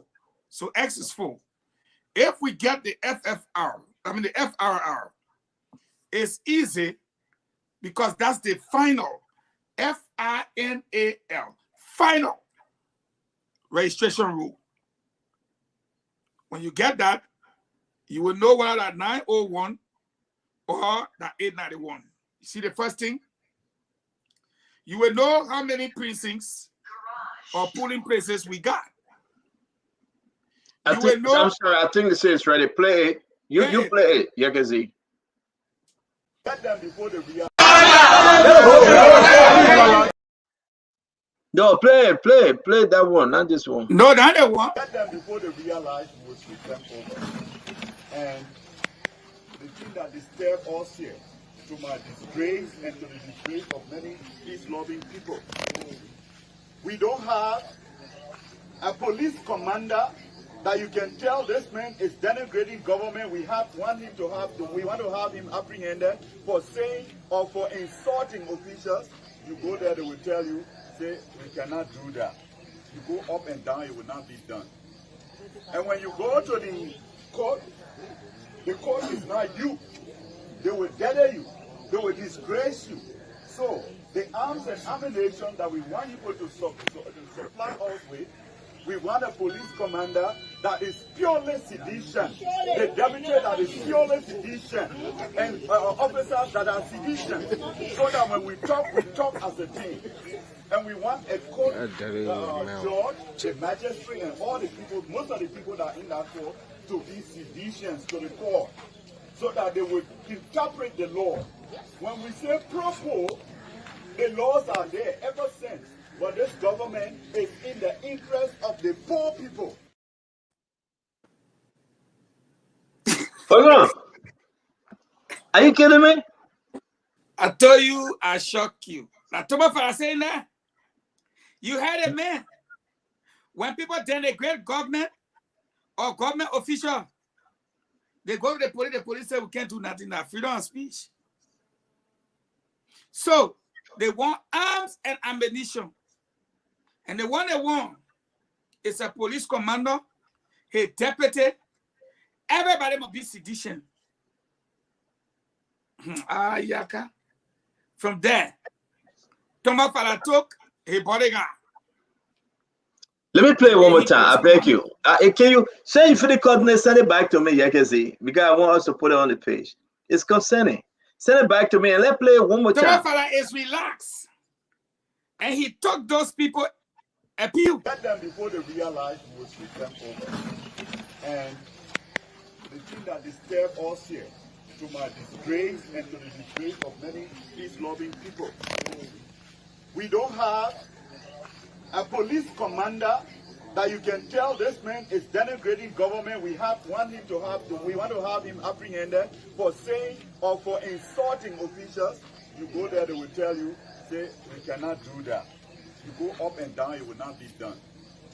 And when you go to the court is not you. They will gather you. They will disgrace you. So the arms and ammunition that we want people to supply us with, we want a police commander that is purely sedition, a deputy that is purely sedition, and officers that are sedition, so that when we talk as a team. And we want a court judge, a magistrate, and all the people, most of the people that are in that court, to be seditions to the court, so that they would interpret the law. When we say pro-poor, the laws are there ever since. But this government is in the interest of the poor people. That's not how our country should be. No. Somebody said that he had to. Somebody watching the video said that he had to. No, the heck I don't have. No, it's wrong. Thomas Fala do it? It's a question. Yes, he did. He did. He took his driver, former escort driver, and made him that. And look at all the pictures I sent you from his post. He made hey man, come on guys. We can't do this to our country. He said when we go there, we tell them, arrest that person. I beg you again, we gotta play one more time. DJ Angle, one more time, please. I want them to listen. All the poor begging me, please. Before they realize we will sweep them over. And the thing that disturbed us here, to my disgrace and to the disgrace of many peace-loving people, we don't have a police commander that you can tell this man is denigrating government. We want to have him apprehended for saying or for insulting officials. You go there, they will tell you, say, we cannot do that. You go up and down, it will not be done. And when you go to the court is not you. They will gather you. They will disgrace you. So the arms and ammunition that we want people to supply us with, we want a police commander that is purely sedition, a deputy that is purely sedition, and officers that are sedition, so that when we talk as a team. And we want a court judge, a magistrate, and all the people, most of the people that are in that court, to be seditions to the court, so that they would interpret the law. When we say pro-poor, the laws are there ever since. But this government is in the interest of the poor people. So, Fago, you heard those guys that were recording, they were recording it secretly. Yeah. You heard the guy saying you read Delhi in the mail. You heard that? He said you read Delhi in the mail. Because you see that the wickedness that Thomas Faladem possessed in them. That's wickedness. And he said one sedition, that would be a sedition to the core. To the court, yeah. Because if you go to the court, they will dead people. But there's the same Thomas Faladem that were asking people in Montserrat to give him the chance to be senator. When he was paying them money, Fagon, take a look at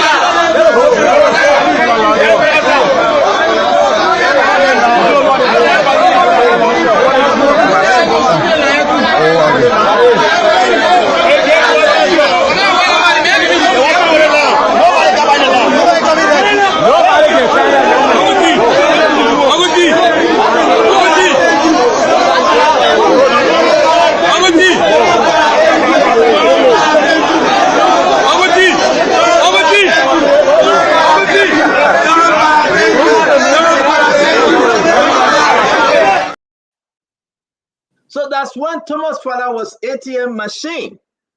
Yeah. And that didn't work. What happened then? They don't beat him by over 300,000 votes. Of course. And as I say, nonsense, he won't take to Lofa County. Like the people from Lofa stupid. That he will give them money. And this man saying, of course, sedition. Don't give me nothing small. It must be 100% sedition. From head to toe must be blue and red. Because when we take our complaint to the court slap us around and brush. This is not how our country should be. It cannot be one party, one system. And that's why President Ware cannot be re-elected. Because of dumb like Thomas Fala. I'm laughing because that kind of guy, he will call it village bluffer. You can see all your course through everything. The man is shot for ever Kosu. That the man that broke me in the town now. So he's speaking. But the people that are doing the recording, those are sitting now, they're laughing at him though. Of course. They are laughing at him. They say, but you read Dead the man. Look, guys, I will say this. If Thomas Fala had not acted on what the guy said, then we'll be talking breeze. What all the guy recommended, did Thomas Fala do it? Yes. Now look at the police commander. Look at the 7 pictures I sent you.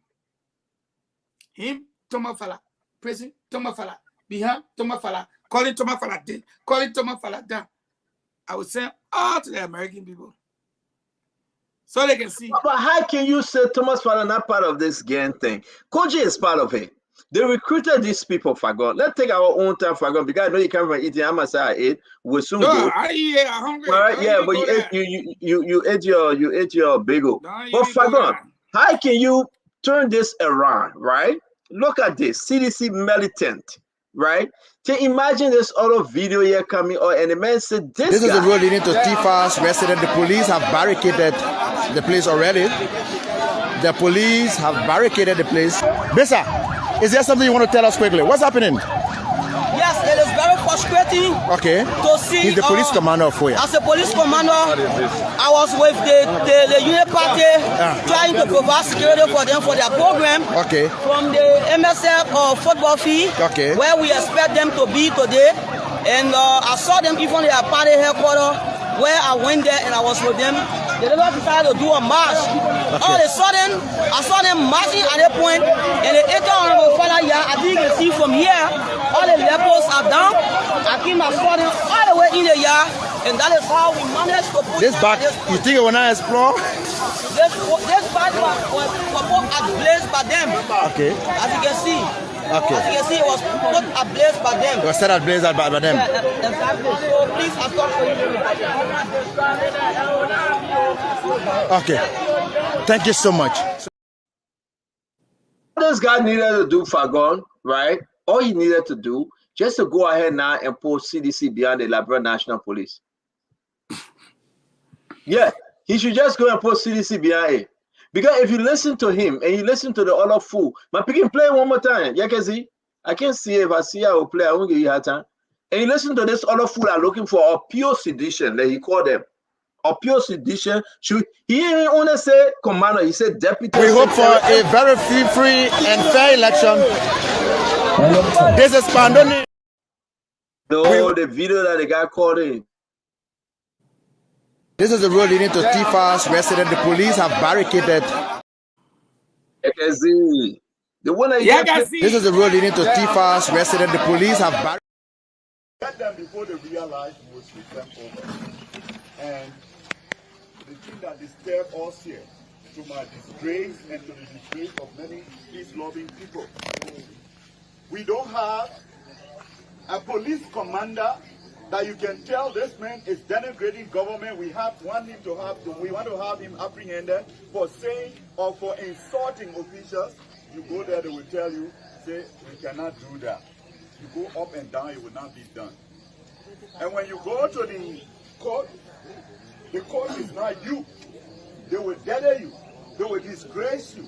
So the arms and ammunition that we want people to supply us with, we want a police commander that is purely sedition, the deputy that is purely sedition, and officers that are sedition, so that when we talk as a team.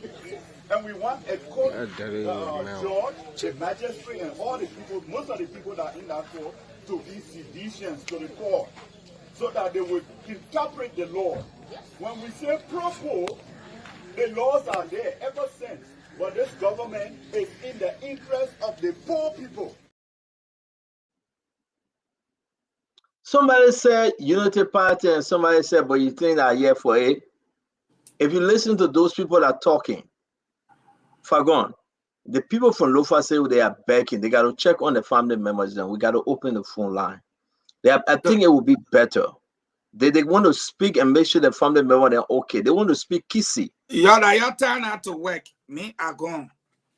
I'm leaving you here. If you eat, go to post eat. That time for me to eat. You you ate before the show, man. You can lie to a panelist that is purely sedition. Because we then listen, I won't laugh. I won't laugh, man. But this guy is so damn stupid. Forgive my French. This guy is stupid. That Thomas father he bought into it. And you know who's standing behind him? That the biggest standing behind him. But what the man said, yes, you're tough for me. Well, I will shoot people. Man, I have to that the biggest standing behind him. The biggest standing behind him and saying yes. No problem. But Fago, thank you very much. We know we'll see you tomorrow by God's grace. Go and eat a bagel. Yeah, I never see but bagel that party. I never see anybody who give. GB. You gonna eat what? GB. Who facing for you? I have a question. I just want to know. I know you want to bag up my feet spot to buy.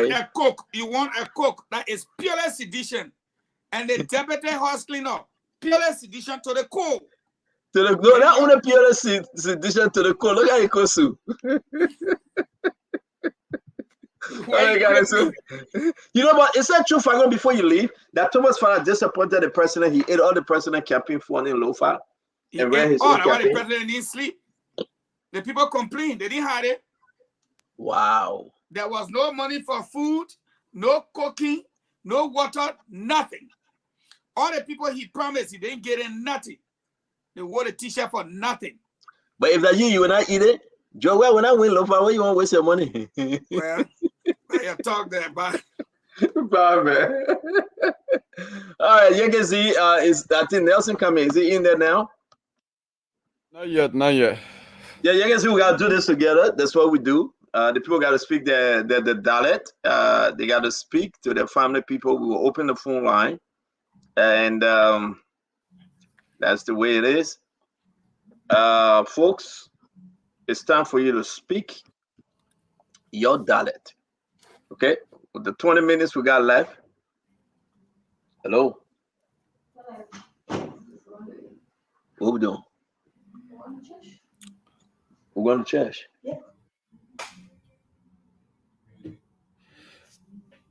Okay, so the numbers are 0777 1075, 0777 1075, 0555 101075. Those are the numbers to put it through. Call us and have your say here this evening on the Spoon Talk.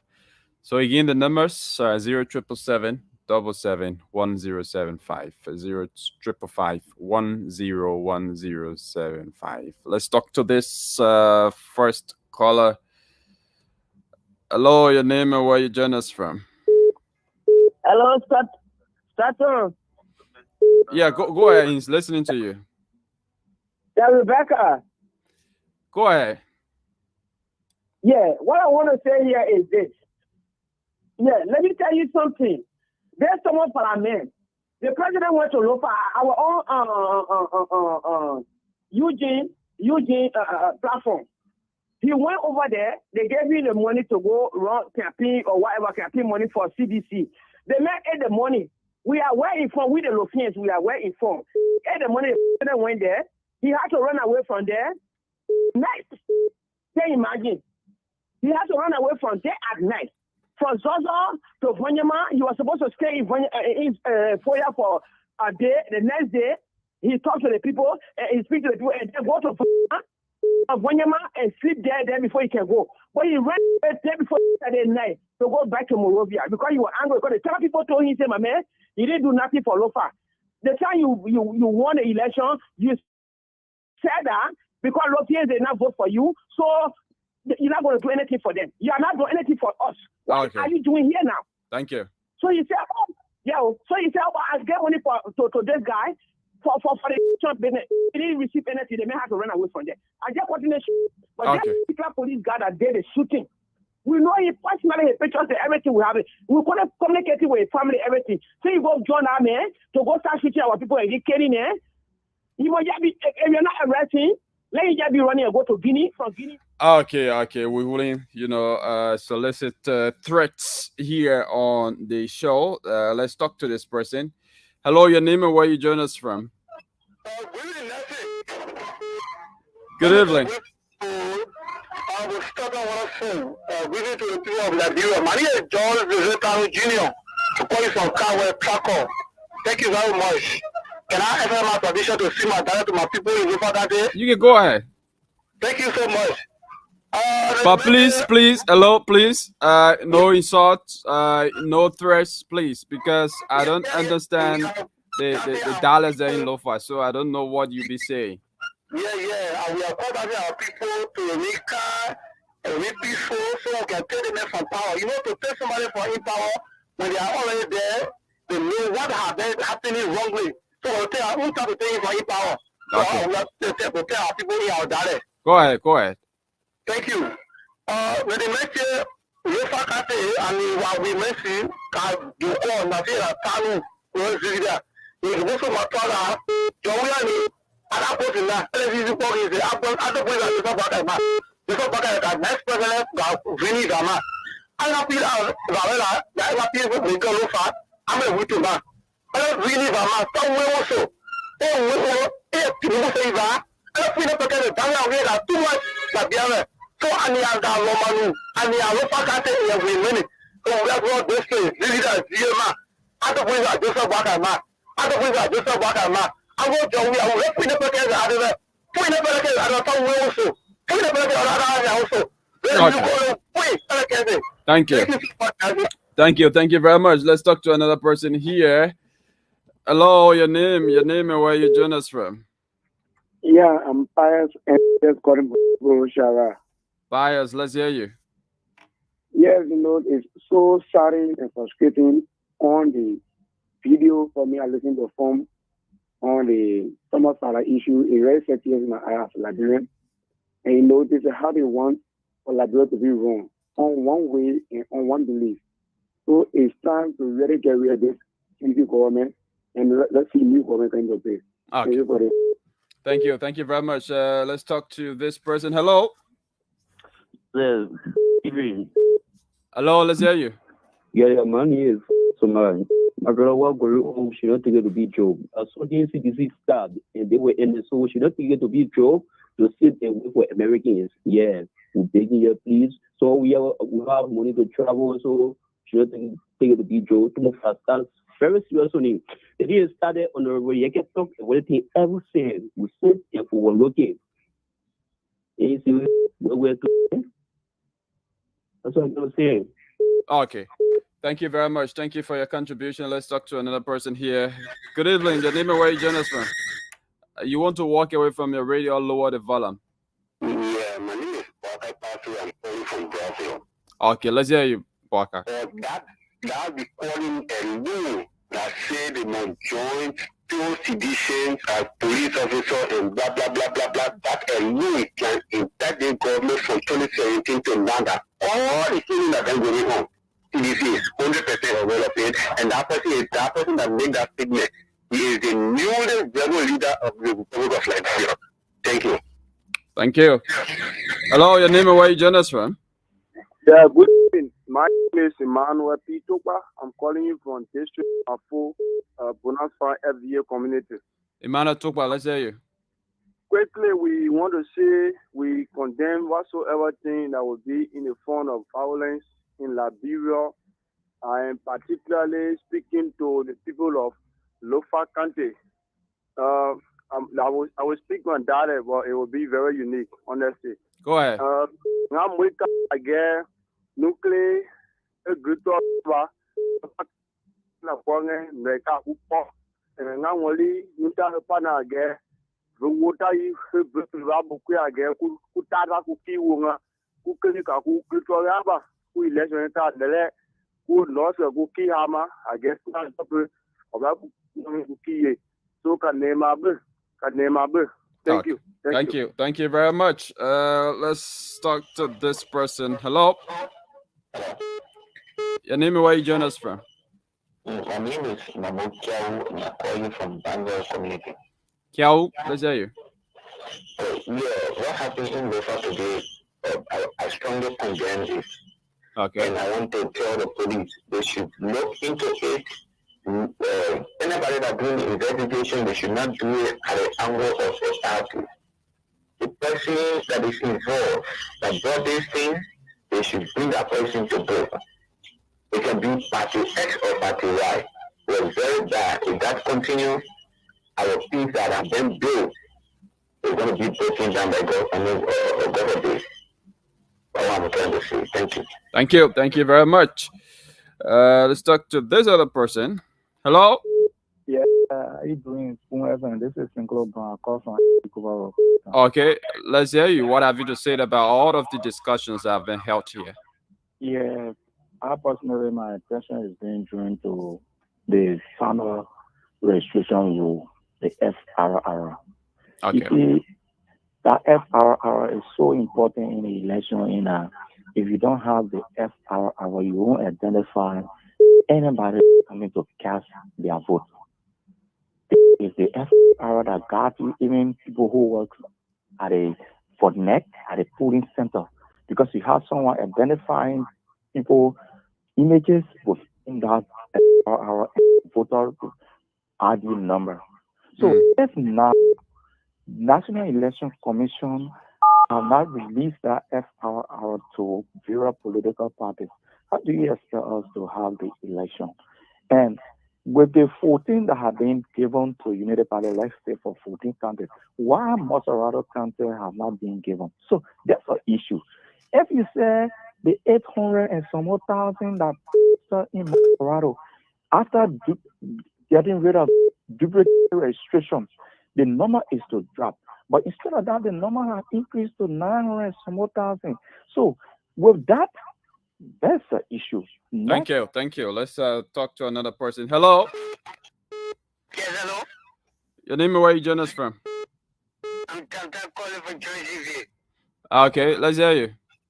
Yeah, Lord, good evening to you in the studio and good evening to CEO Honorable Stanton Waterspoon for a great job that he is doing for the people of Liberia. My attention is still drawn to the incident that took place in Lofa County today, especially district number 1, Foya. I listened to the recording that was played by Mr. Fagon on the media. That statement was made by the development superintendent of Foya, which is Honorable Moses Sonjo. Yeah, Sonjo. Who requested to Honorable Thomas Pala that they need all these people to be a sedition over there. What I took today is not something that have to be screened, because this took place when the by-election happened at the time Honorable Yeke Koluba always Foya. That very day, Thomas Pala group will attack Honorable Yeke Koluba. It was not a small incident that took place in Foya. So this thing will continue to happen. The only thing that I want to tell my people in Foya to be careful how they live over there, because even the Inspector General of the Liberia Immigration Service is a bishop. Okay. He went over there, telling people how best they can manipulate the system over there. So we're calling on the international community to come in there to intervene. The government don't have security to protect our citizens in Foya. Thank you very much for what you people are doing for us. Thank you very much. Okay. Yeah, I can say before you take the next call, is Nelson in yet? No. No. Not yet. I can say I have to go. Okay. You're going to do it till 8 o'clock. That will be 12 o'clock your time. Let's turn over to Yekazi or then we can meet tomorrow. Turn over to Nelson and we can meet tomorrow, okay? Okay. Yeah, just at least another 10 or 7 minutes won't be bad. Okay. All right. But I like this tape. Let me listen to it one last time. This clip. Before they realized it was with them over. And the thing that disturbed us here, to my disgrace and to the disgrace of many peace-loving people, we don't have a police commander that you can tell this man is denigrating government. We want to have him apprehended for saying or for insulting officials. You go there, they will tell you, say, we cannot do that. You go up and down, it will not be done. And when you go to the court is not you. They will dare you. They will disgrace you. So, the arms and ammunition that we want people to supply us with, we want a police commander that is purely sedition, a deputy that is purely sedition, and officers that are sedition, so that when we talk as a team. And we want a court judge, the magistrate, and all the people, most of the people that are in that court, to be seditions to the court, so that they would interpret the law.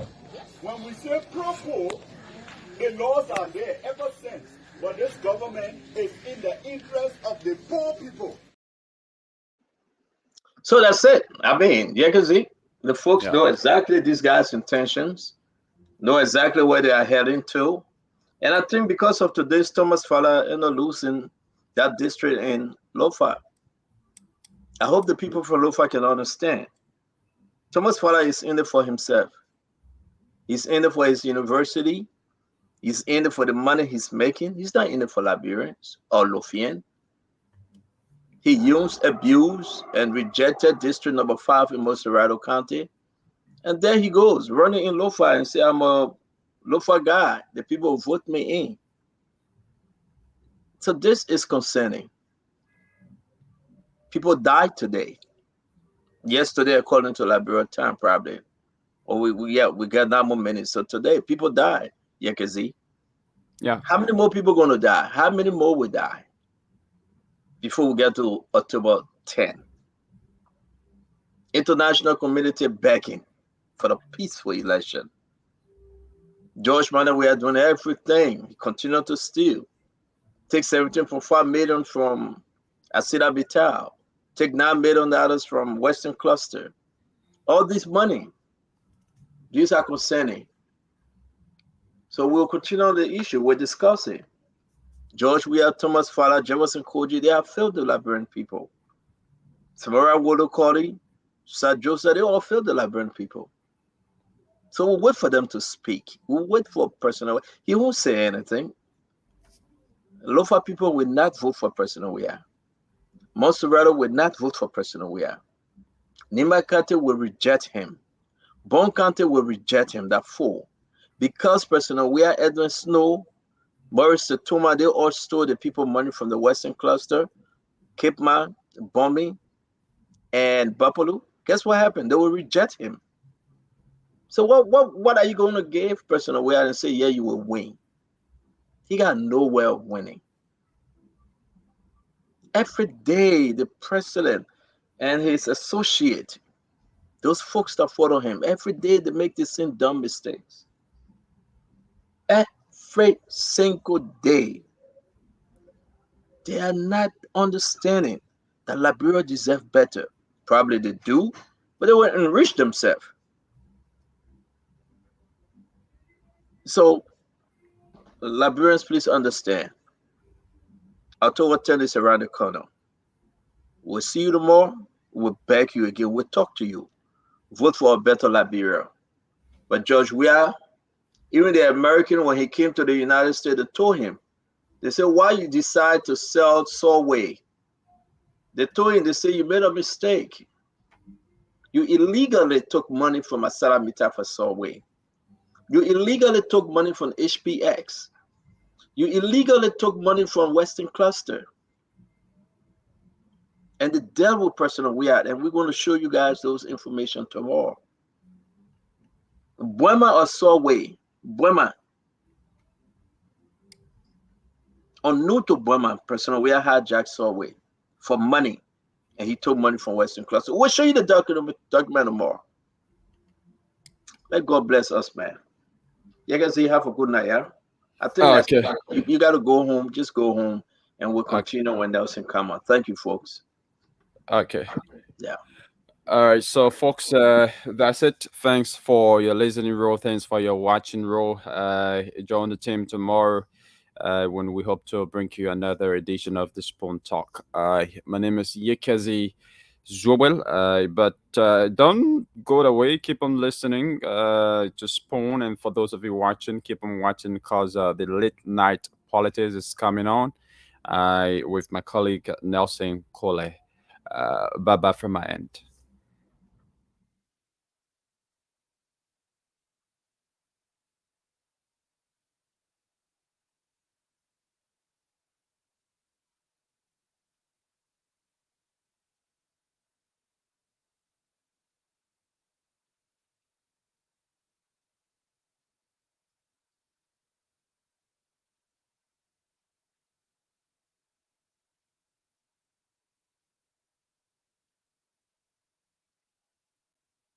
The rap team, one love, coming out the cheese, for prove the rap war. She's still out there.